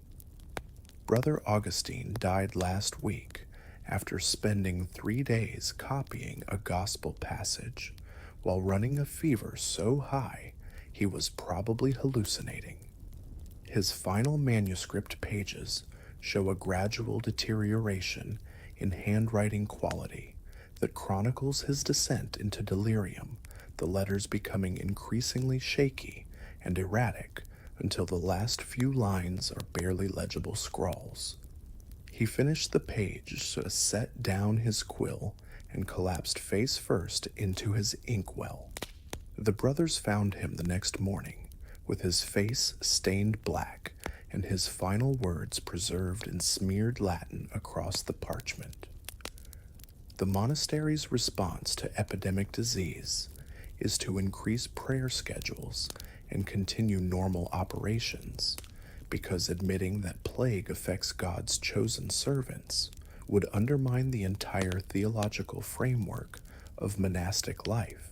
So you sit in a room full of coughing, sweating, potentially infectious monks, sharing air that probably contains enough disease organisms to kill a village while copying texts about eternal salvation for people who might not live to see next week. You've learned to recognize the early symptoms in your fellow scribes, the slight tremor in their hands that makes letters wobble, the frequent pauses to wipe sweat from their foreheads, the increasingly shallow breathing that suggests their lungs are filling with fluid. Brother Marcus has been displaying all these signs for 2 days, but he continues working because stopping would mean admitting weakness, and monastic culture treats illness as a spiritual failing rather than a medical condition. The irony is that you're preserving medical texts that describe treatments for the very diseases that are killing you. Yesterday, you copied 3 pages from a medical treatise that recommended bloodletting prayer and herbal poultices for plague symptoms, while watching Brother Thomas slowly die from exactly those symptoms 20 feet away. Medieval medical knowledge is approximately as useful as medieval aviation technology, but you're carefully preserving it for posterity anyway. Disease affects manuscript quality in ways that Brother Aldrich pretends not to notice. Scribes with fever produce letters that vary dramatically in size and spacing as their motor control deteriorates. Monks with respiratory problems pause frequently to cough, creating ink blots and uneven letter formation. The overall productivity of the scriptorium drops by half during epidemic periods, but the standards for completed work remain just as demanding. Your own health is probably compromised, though you're trying not to think about it. You've developed a persistent cough that might be from inhaling smoke from too many oil lamps, or it might be the first sign that you've contracted whatever killed Brother Augustine. The line between normal occupational hazards and fatal disease symptoms is thin enough that most monks don't recognize they're dying until it's too late to do anything about it. The monastery's isolation, which is supposed to protect you from worldly corruption, actually makes disease outbreaks worse. Once an infection enters the community, it spreads rapidly through the dormitories, dining halls, and shared workspaces. There's no escape, no opportunity to quarantine, and no external medical help. You're trapped in a closed system with whatever pathogens happen to find their way past the monastery walls. Funeral services have become so common that they're disrupting the copying schedule. Every few days, the bells toll for another dead monk, and everyone must stop work to attend burial rites. The cemetery behind the monastery is filling up faster than the scribes can complete their manuscripts, creating a grim race between death and productivity that death seems to be winning. The surviving manuscripts from plague years show clear evidence of the crisis unfinished texts that end mid-sentence when their scribes dyed pages, with increasingly erratic handwriting that chronicles illness progression and marginal notes that record the deaths of fellow monks. These books become inadvertent chronicles of epidemic disease, preserving the final words of scribes who died at their desks. Historians still argue whether monastic communities actually experienced higher mortality rates during plague outbreaks, but the evidence suggests that close quarters and poor sanitation made monasteries particularly vulnerable to epidemic diseases. The dedication to continuing scholarly work during health crises may have been spiritually admirable, but it was medically catastrophic. You return to your copying, trying to ignore Brother Francis's increasingly labored breathing and the way his hand shakes as he attempts to form letters. Tomorrow he might be dead next week. It might be your turn. But tonight there are still manuscripts to copy and knowledge to preserve, one potentially contaminated page at a time. You stare at your empty hands and realize with growing horror that after 23 years of dedicated service to the monastery, you own absolutely nothing except the rough brown robe on your back and a pair of sandals that are held together more by prayer than leather. The manuscript you just finished 6 months of painstaking work that will probably sell for enough gold to feed a family for a year belongs entirely to the monastery, just like every other product of your labor since you took your vows. Welcome to the economic reality of monastic life, where you've essentially signed a lifetime contract to work as an unpaid specialist while living in conditions that make medieval peasants look financially comfortable. Your daily routine generates tremendous economic value for the monastery while providing you with exactly zero personal wealth. The illuminated book of hours you completed last month will probably be sold to a wealthy merchant's family for the equivalent of several years' wages for a skilled craftsman. Your careful copying work preserves classical texts that scholars will pay premium prices to own. Even your mundane copying of grain inventories and livestock records, it saves the monastery the cost of hiring secular scribes to maintain their business documentation. But you'll never see a single coin from any of this economic activity. The monastery operates under a system that would make modern labor organizers stage immediate strikes. You provide highly skilled work in exchange for basic food shelter and the privilege of continuing to provide more highly skilled work. It's like being trapped in an economic hamster wheel where the faster you run, the more valuable you become to your captors, but your personal situation never improves. The really galling part is watching secular scribes who visit the monastery to work on special projects. These freelance copyists charge fees that would make your eyes water, negotiate terms that include comfortable lodging and quality meals, and maintain the freedom to accept or reject work based on their personal preferences. They do essentially the same job you do, but they go home to their own houses with money in their pockets while you return to your cell with nothing but the satisfaction of a job well done. Your specialized skills would be worth a fortune in the secular world. Master scribes in major cities earn enough to own property support families and live comfortable middle-class lives. Illuminators can command premium prices for their artistic work. Even basic copyists earn decent wages for their literacy skills. But inside monastery walls, these valuable abilities are treated as gifts to God rather than marketable talents, which means they generate wealth for the institution while keeping you in perpetual poverty. The monastery's economic model depends entirely on your unpaid labor. The scriptorium generates significant income through manuscript sales, copying commissions, and document services for local nobles and merchants. This money funds the monastery's operations, maintains the buildings, supports the non-productive members of the community, and probably lines the pockets of various church officials. But none of it ever reaches the scribes who actually create the wealth. You've calculated that your work output over the past year would have earned a secular scribe enough money to buy a small house, support a wife and children, and still have savings left over.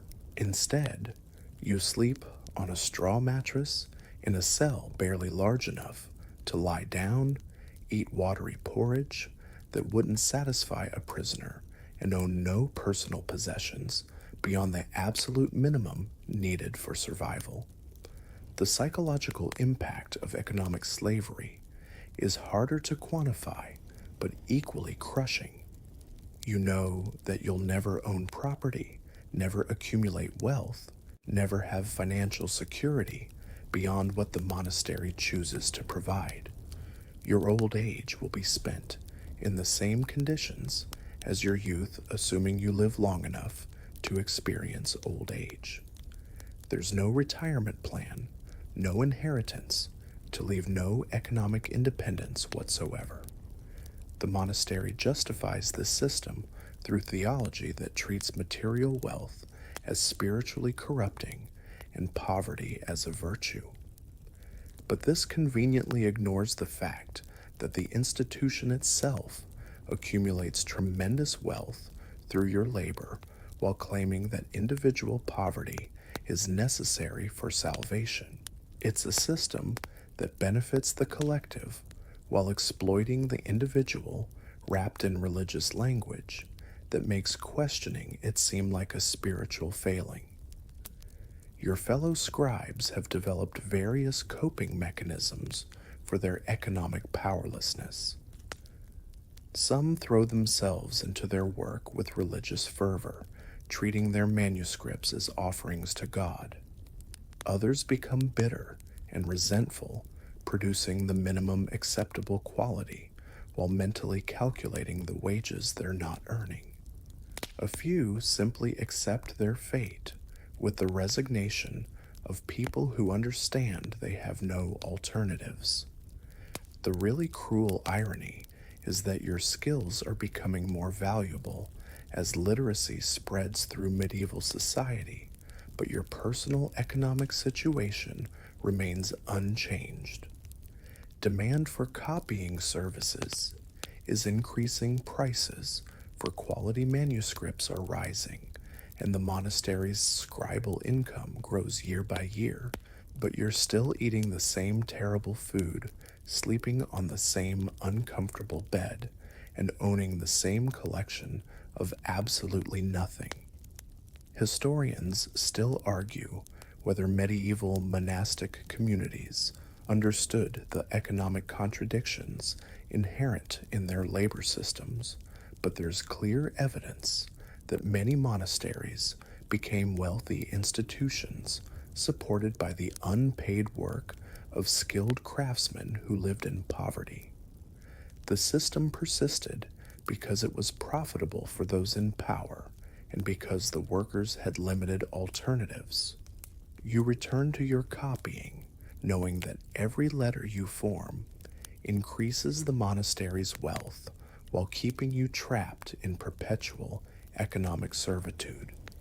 It's the perfect medieval business model: highly skilled workers with no bargaining power, generating products with tremendous market value under conditions that would horrify modern labor organizers. You're carefully copying a passage from the Gospel of Matthew when Brother Aldrich appears at your shoulder with a piece of parchment that makes your blood run cold. It's a list of texts that have been declared heretical by the latest church council, and several of them are manuscripts you've been working on for months. The classical philosophy texts you thought were preserving ancient wisdom. Apparently, they contain dangerous ideas that could lead the faithful astray. That copy of Aristotle's Politics you just finished, it's now considered subversive material that could get you excommunicated just for having read it. Welcome to the terrifying world of ideological warfare in medieval Christianity, where copying the wrong book could brand you as a heretic and destroy your life. The manuscript you've been working on all winter, a careful translation of Arabic astronomical texts, has suddenly become evidence of potential collaboration with infidels. Never mind that these texts contain mathematical insights that could advance human knowledge. Church authorities have decided that any scholarship originating from Muslim sources is inherently suspicious. You watch in horror as Brother Aldrich takes your 6 months of meticulous work and adds it to a pile of manuscripts destined for the monastery's furnace. Medieval Christianity operates under a siege mentality that treats intellectual curiosity as a potential threat to orthodox doctrine. The church hierarchy lives in constant fear that exposure to non-Christian ideas will corrupt believers and undermine religious authority. This paranoia creates an environment where scribes can be punished not just for copying heretical material, but for showing too much interest in understanding what they're copying. Your fellow scribe, Brother Thomas, the other Brother Thomas, not you, made the mistake of asking intelligent questions about a Platonic dialogue he was copying. His inquiries about the nature of truth and reality were interpreted as signs of intellectual pride and potential heresy. He's currently confined to his cell on a diet of bread and water, while church investigators determine whether his philosophical curiosity represents a threat to his immortal soul. The definition of heretical material changes frequently and unpredictably based on political developments you're not allowed to know about. Texts that were acceptable last year become dangerous this year because of theological disputes between different factions of church leadership. You can spend months copying a manuscript in good faith, only to discover that it's been retroactively classified as forbidden material that puts you under suspicion of harboring heretical beliefs. The really terrifying part is that many heretical texts are indistinguishable from orthodox ones to anyone who isn't a trained theologian. You're expected to copy complex philosophical and theological arguments without understanding them well enough to recognize potential doctrinal problems. It's like being asked to defuse bombs while blindfolded one wrong move, and you're dead, but you have no way of knowing which moves are wrong until after you've made them. Church investigators employ sophisticated techniques for detecting heretical sympathies among scribes. They examine your work for signs that you've added personal commentary or made corrections that might indicate disagreement with orthodox doctrine. They look for evidence that you've spent too much time on certain types of texts or shown excessive enthusiasm for particular authors. Even your handwriting is analyzed for signs of ideological corruption. The monastery maintains its own internal surveillance system where monks are encouraged to report suspicious behavior or conversations among their brothers. Brother Francis has developed a reputation as an informant who reports anything that might be construed as intellectually dangerous. You've learned to keep your thoughts to yourself and avoid expressing interest in any ideas that might be interpreted as challenging established doctrine. The punishment for copying heretical material ranges from mild penance to full excommunication, depending on factors you can't predict or control. Intent matters, but proving that you copied dangerous ideas innocently requires convincing investigators who assume guilt until you prove otherwise. The process itself is designed to be terrifying enough to discourage intellectual curiosity and maintain absolute compliance with church authority. You've seen scribes whose careers were destroyed by single manuscript assignments that turned out to contain problematic content. Brother Marcus spent 3 years copying what he thought was a harmless collection of saints' lives, only to discover that one of the saints had been retroactively declared a heretic by a church council he'd never heard of. His entire body of work became suspect, and he was reassigned to cleaning duties that required no literacy skills. The psychological pressure of working under constant ideological surveillance affects the quality of your copying in subtle ways.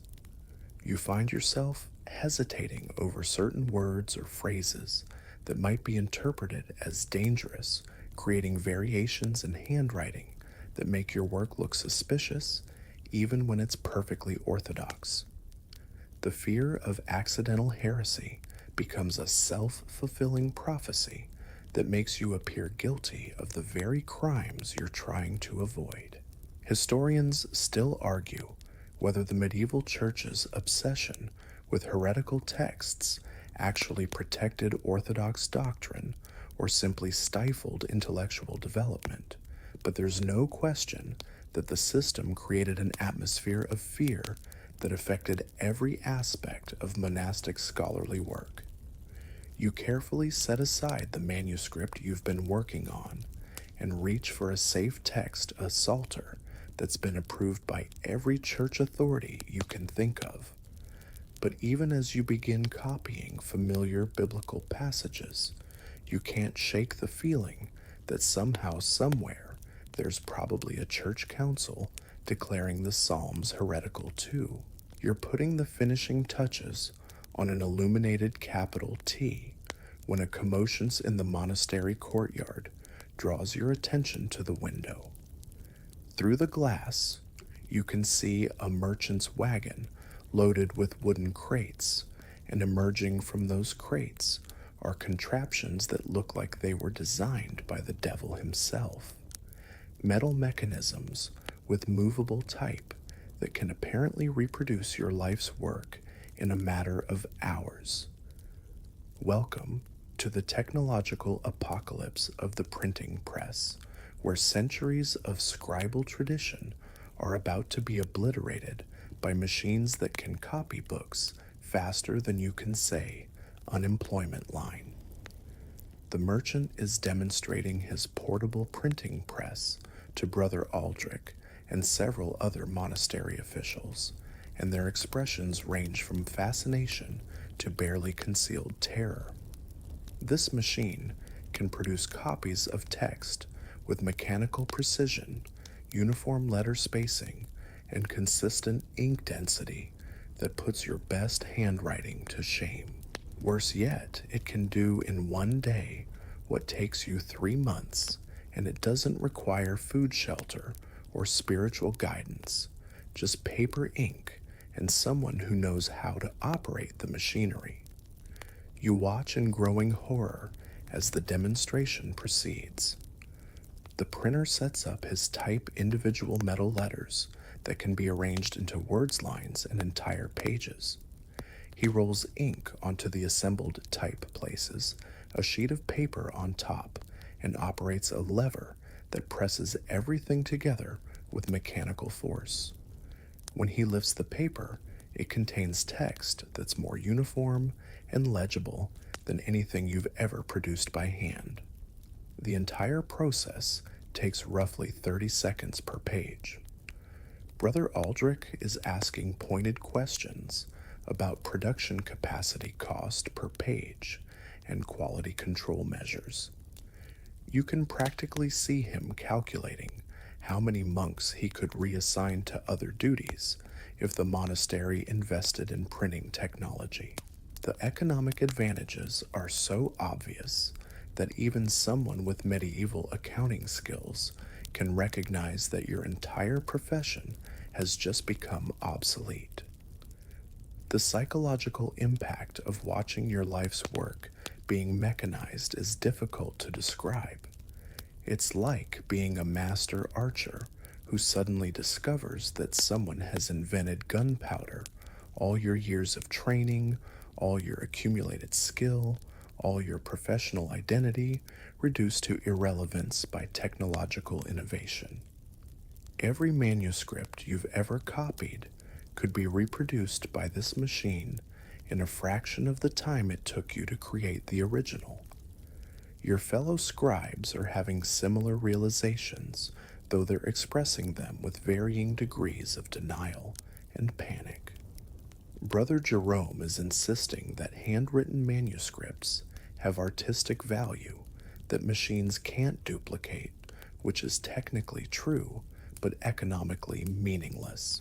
Brother Francis is suggesting that printed books lack the spiritual authenticity of hand-copied texts, which sounds like the kind of argument people make when they're desperately trying to preserve jobs that technology has made unnecessary. The printing press doesn't just threaten your employment, it threatens the entire social structure of manuscript production. The elaborate hierarchy that governs scribal work becomes meaningless when machines can produce better results than master craftsmen. The years of training required to become a competent scribe represent wasted time that could have been spent learning more relevant skills. Even your literacy, once a rare and valuable ability, becomes less special when printed books make reading materials widely available. The speed of technological change is breathtaking by medieval standards. Printing technology went from non-existent to commercially viable in less than a generation, and it's spreading across Europe faster than plague. Monasteries that don't adapt to the new technology will find themselves unable to compete with commercial printing operations that can produce books cheaper, faster, and often better than traditional scriptoriums.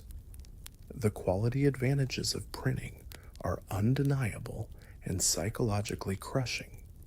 Every copy produced by a printing press is identical to every other copy, eliminating the human errors that plague handwritten manuscripts. The letter spacing is mathematically perfect, the ink density is completely uniform, and there are no smudges, blots, or corrections that mar the visual presentation. It's like comparing hand-woven cloth to machine-manufactured fabric. The human product has character, but the machine product has consistency. Your specialized skills in illumination and decoration might survive the transition to print technology, but only if you can adapt to working with printed text as a foundation rather than creating everything by hand. The market for completely handwritten manuscripts will probably survive as a luxury niche, like hand-forged swords in an age of mass-produced weapons. But the economic opportunities will be limited and the working conditions uncertain. The monastery's financial model depends heavily on income from manuscript sales and copying commissions revenue streams that are about to be severely disrupted by cheaper alternatives. The institutional response to this crisis will probably involve downsizing the scriptorium, reassigning scribes to other duties, and investing in printing technology that makes most of your colleagues redundant. Historians still argue whether the introduction of printing technology represented progress or cultural loss, but there's no question that it fundamentally changed the economics of book production and eliminated the traditional scribal careers. The transition happened remarkably quickly by medieval standards, transforming entire industries within a few decades. You return to your hand copying with a new appreciation for its impending obsolescence. Every letter you form by hand represents a dying art. Every page you complete joins a tradition that's about to disappear, and every manuscript you finish might be among the last of its kind ever produced. You set down your quill and look around the scriptorium at the empty desks where your fellow scribes used to work their absence, echoing through the chamber like a physical weight. Brother Augustine is dead from plague.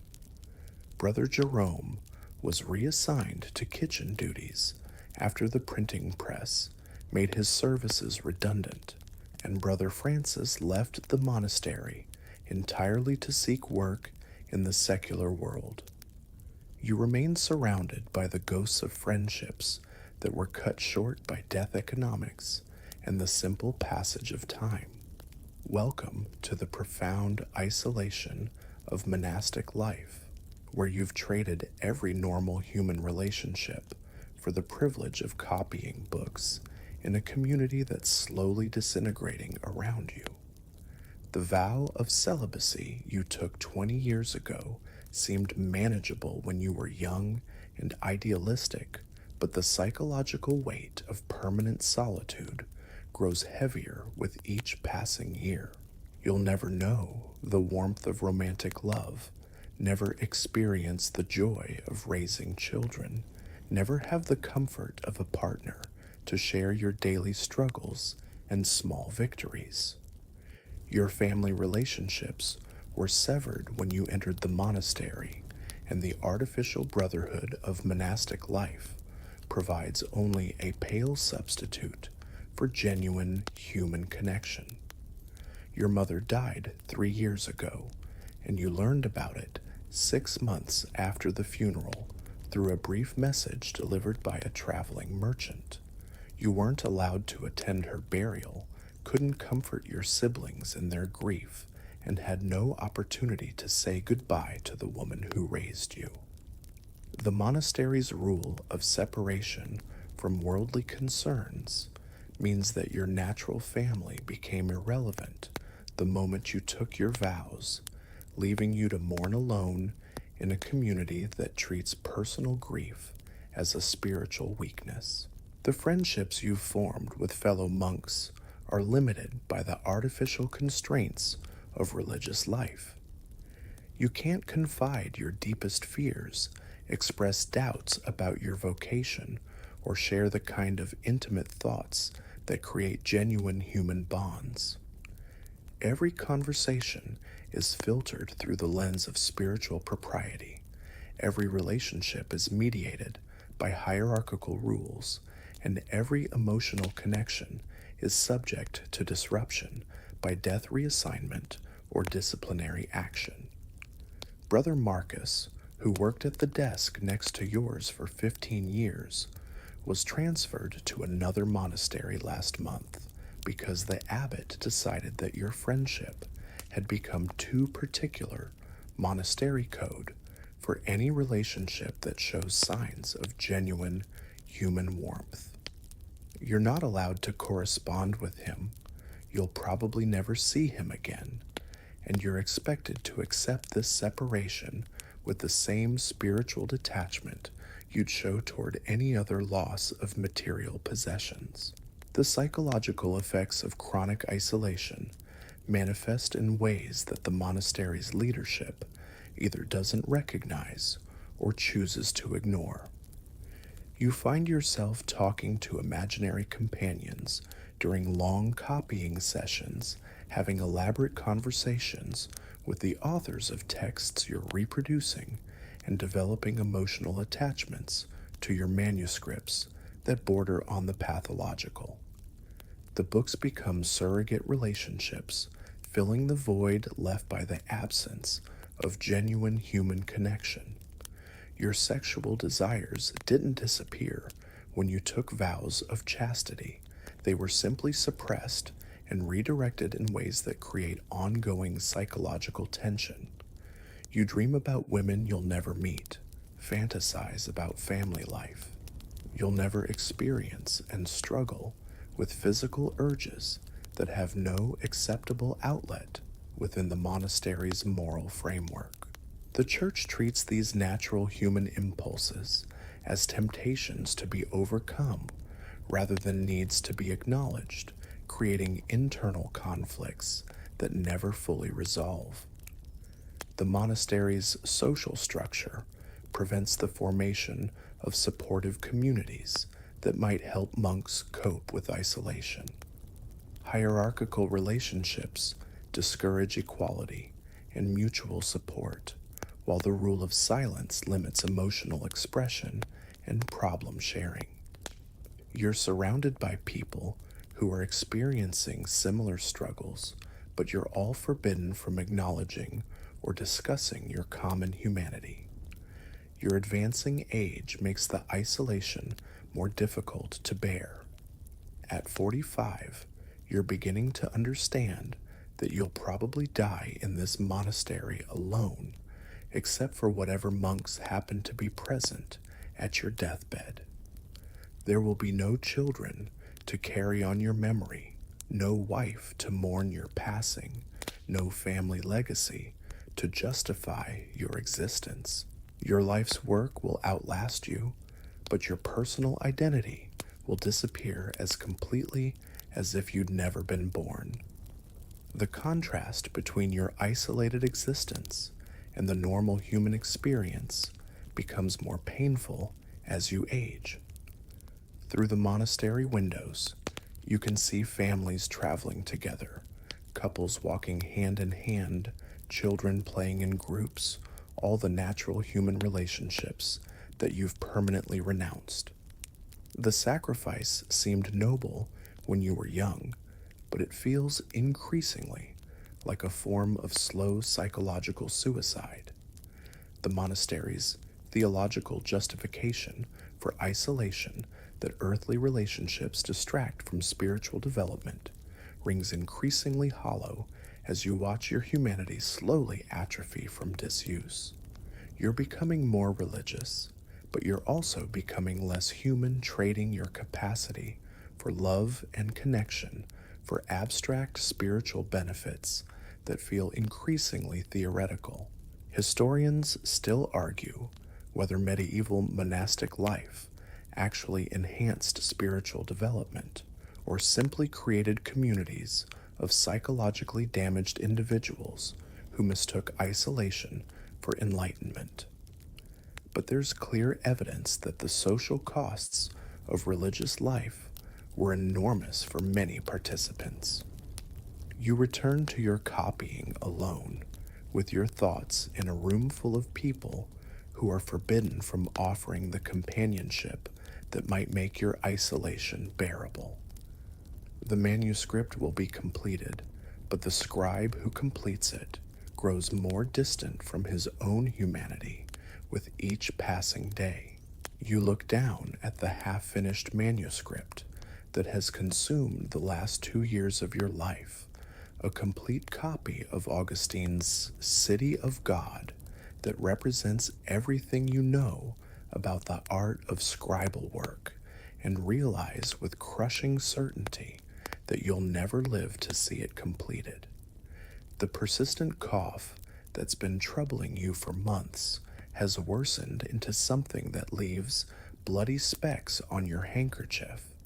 Your hands shake constantly from what the monastery physician calls scribal palsy, and you can feel your strength ebbing away like water through cracked stone. Welcome to the bitter reality of medieval mortality, where most scribes die before finishing their masterwork, leaving behind incomplete monuments to lives that were cut short by disease exhaustion and the simple fact that human bodies weren't designed to survive the rigors of monastic existence. Your magnum opus sits before you, 847 pages, completed out of an estimated 1,200 total, each page representing roughly 8 hours of careful work.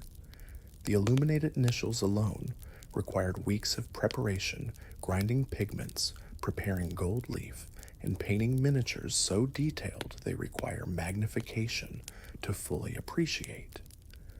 The margins contain decorative borders that incorporate every artistic technique you've learned during your decades in the scriptorium.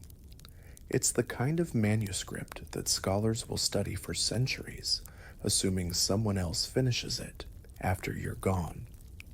The cruel mathematics of medieval life expectancy work against ambitious scribal projects. The average monk lives to perhaps 55 if he's lucky, but scribal work accelerates the aging process through poor posture, eye strain, chemical exposure, and the stress of maintaining perfection under impossible conditions. You started this manuscript at 43 expecting to complete it by 46. Now you're 48, and it's becoming obvious that time is running out faster than pages are being completed. Your fellow scribes have developed a morbid tradition of gambling on whether ambitious manuscripts will be finished before their creators die. Brother Thomas, the other one, wagered that your Augustine project would be abandoned by page 800, and he's looking increasingly smug as you struggle to maintain your copying pace while fighting progressive illness. The monastery treats these bets as harmless entertainment, but they reflect the harsh reality that most complex projects become orphaned works that must be completed by different hands or abandoned entirely. The technical challenges of finishing someone else's manuscript are enormous and usually insurmountable.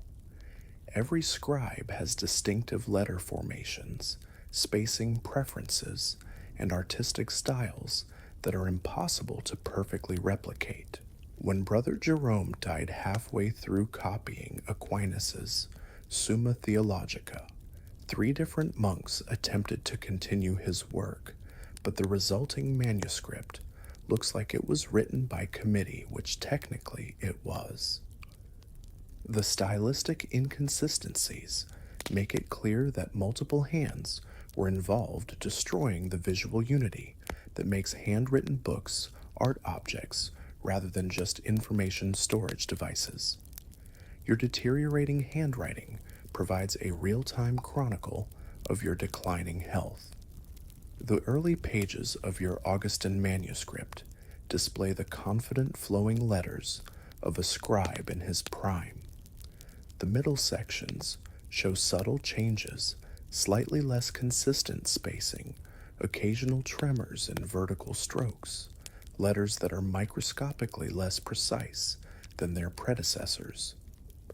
The most recent pages reveal unmistakable signs of illness, wavering baselines, irregular letter heights, and the telltale shakiness that indicates your fine motor control is failing. The monastery's solution to incomplete manuscripts is typically pragmatic and spiritually unsatisfying. Valuable texts are reassigned to other scribes who attempt to match the original style well enough to create usable books. Less important works are often abandoned entirely, their incomplete pages eventually recycled as scrap material for practice exercises or mundane copying tasks. Your Augustine manuscript is valuable enough to justify completion, but it will never be the unified artistic vision you intended. The psychological impact of knowing you'll never finish your life's work is difficult to articulate. Every page you complete might be your last, every illuminated initial could be your final artistic statement, and every day in the scriptorium brings you closer to leaving behind an incomplete legacy. It's like being a composer who dies in the middle of writing a symphony. Future generations will wonder what the finished work might have sounded like, but they'll never know for certain. You've begun leaving detailed notes about your artistic intentions, color mixing formulas, and design plans for the remaining pages.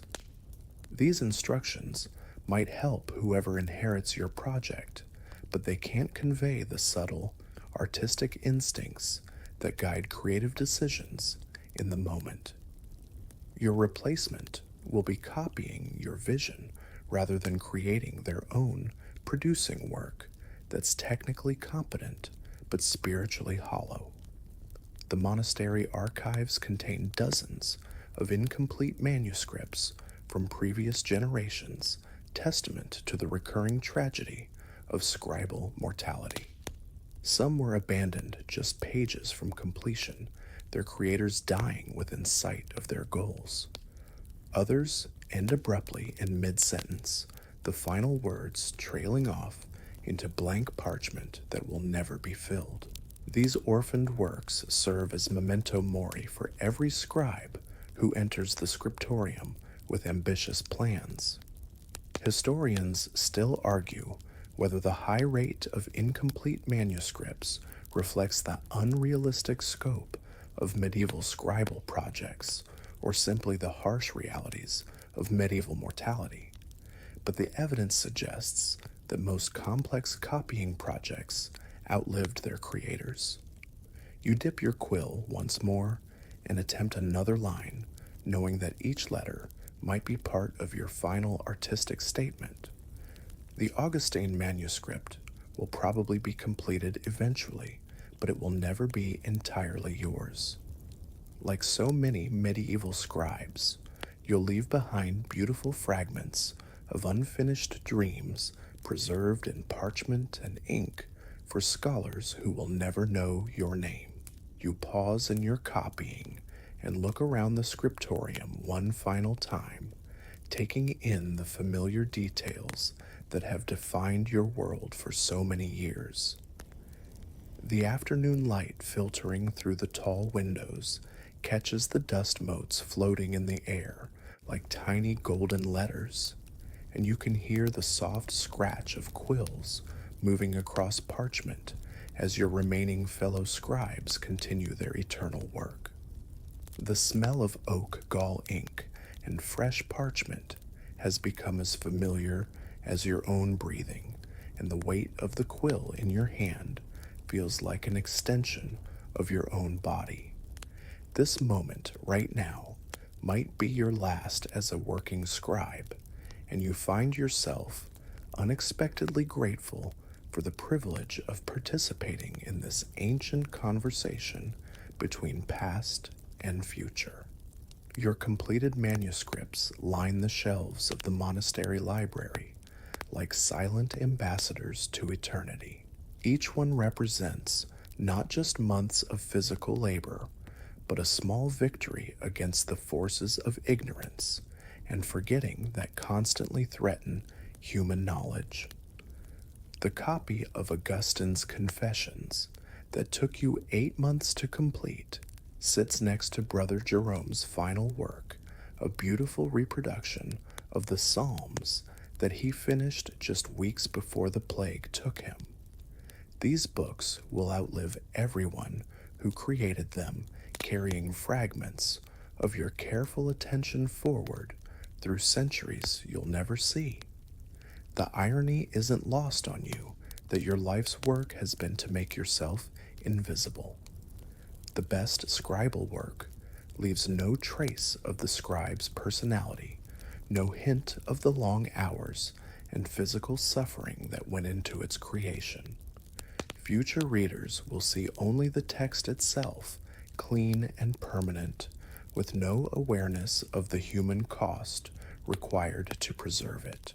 Your name will never appear on any of these manuscripts. Your struggles will be forgotten, and your artistic contributions will be absorbed into the anonymous stream of medieval book production. But somehow this anonymity feels appropriate rather than tragic. You were never the point the knowledge was. The young novices who will inherit the scriptorium face challenges you can barely imagine. The printing press will change everything about how books are made and distributed, but someone will still need to understand the old ways. Someone will need to know how to prepare parchment mix ink and form letters by hand.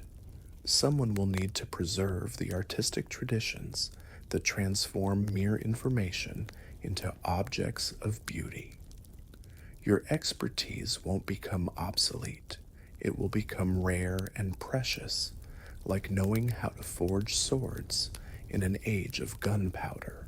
You think about the chain of scribes that stretches backward through history each generation, learning from their predecessors and passing knowledge forward to their successors. Somewhere in the distant past, a monk much like yourself sat at a desk much like yours, copying texts that seemed important enough to preserve for an uncertain future. He probably never imagined that his work would eventually reach you hundreds of years later in a world he couldn't have conceived. And now you're part of that same chain, connecting past wisdom to future generations in ways that transcend your individual existence. The manuscripts you've copied will travel far beyond these monastery walls. Merchants will carry them to distant cities. Scholars will study them in universities that don't yet exist, and ordinary people will learn to read using books that began as scratches on parchment in this quiet room. Your careful letters will teach children their prayers, guide theologians through complex arguments, and preserve classical wisdom for Renaissance scholars who will rediscover the ancient world through your meticulous copying. There's something deeply satisfying about work that connects you to the fundamental human need to remember and share knowledge. Before writing, every piece of important information had to be memorized and passed down through oral tradition with inevitable losses and distortions. Before printing, every book had to be copied by hand one letter at a time, by scribes who understood that they were performing an essential service for civilization itself. You've been part of that great human project of preserving and transmitting knowledge across time. The physical pain in your hands, the eye strain, the cramped posture, and all the other occupational hazards of scribble work fade into insignificance when you consider what you've accomplished. You've helped ensure that Augustine's insights into human nature will survive the collapse of empires. You've preserved Aristotle's logical methods for future philosophers to discover and develop. You've copied mathematical texts that will eventually contribute to scientific revolutions you can't imagine. In a very real sense, you've been working for the future of human knowledge itself. As the afternoon light begins to fade and the day's copying draws to a close, you feel a profound sense of completion that has nothing to do with finishing individual manuscripts. You've played your part in the great human conversation that spans centuries. You've added your careful attention to the accumulated wisdom of ages. You've been a faithful link in the chain that connects past knowledge to future understanding. The scriptorium will continue its work long after you're gone. New scribes will sit at these same desks, struggle with the same challenges, and experience the same quiet satisfaction of preserving something valuable for posterity. The great project of human knowledge will continue carried forward by countless anonymous hands working one letter at a time, one word at a time, one manuscript at a time.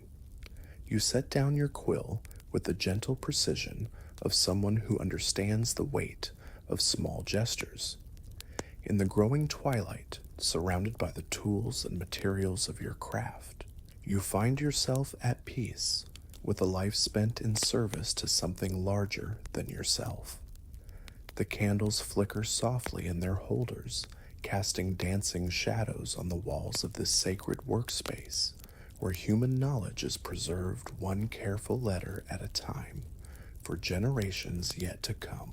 The evening settles around the scriptorium like a gentle benediction, and you realize that your day's work, like all the days before, it has been a meditation on permanence and impermanence, on the fragility of human knowledge, and the determination required to preserve it. The manuscripts around you represent thousands of hours of careful attention, countless small decisions about letter formation and spacing, and the accumulated wisdom of scribes who understood that their individual struggles were part of something much larger and more important than any single life. As you prepare to leave the scriptorium for the final time, you understand that you've been privileged to participate in one of humanity's most essential activities, the preservation of knowledge across time. Your hands may be stained with ink, your back permanently curved from years of hunching over manuscripts, and your eyes strained from squinting at tiny letters by candlelight, but you've helped ensure that future generations will have access to the wisdom of the past. In a world where so much knowledge was constantly threatened by fire flood war and simple neglect, you've been a guardian of human memory itself. The monastery bells begin their evening song, calling the community to prayer, and you know that tomorrow other scribes will take up the work where you left off. The great conversation between past and future will continue carried forward by the same careful attention to detail, the same dedication to accuracy, and the same understanding that preserving knowledge is sacred work. Your contribution will become part of the anonymous foundation on which all future learning builds, invisible but essential, forgotten but permanent, as enduring as the words you've helped preserve for generations you'll never meet but somehow know.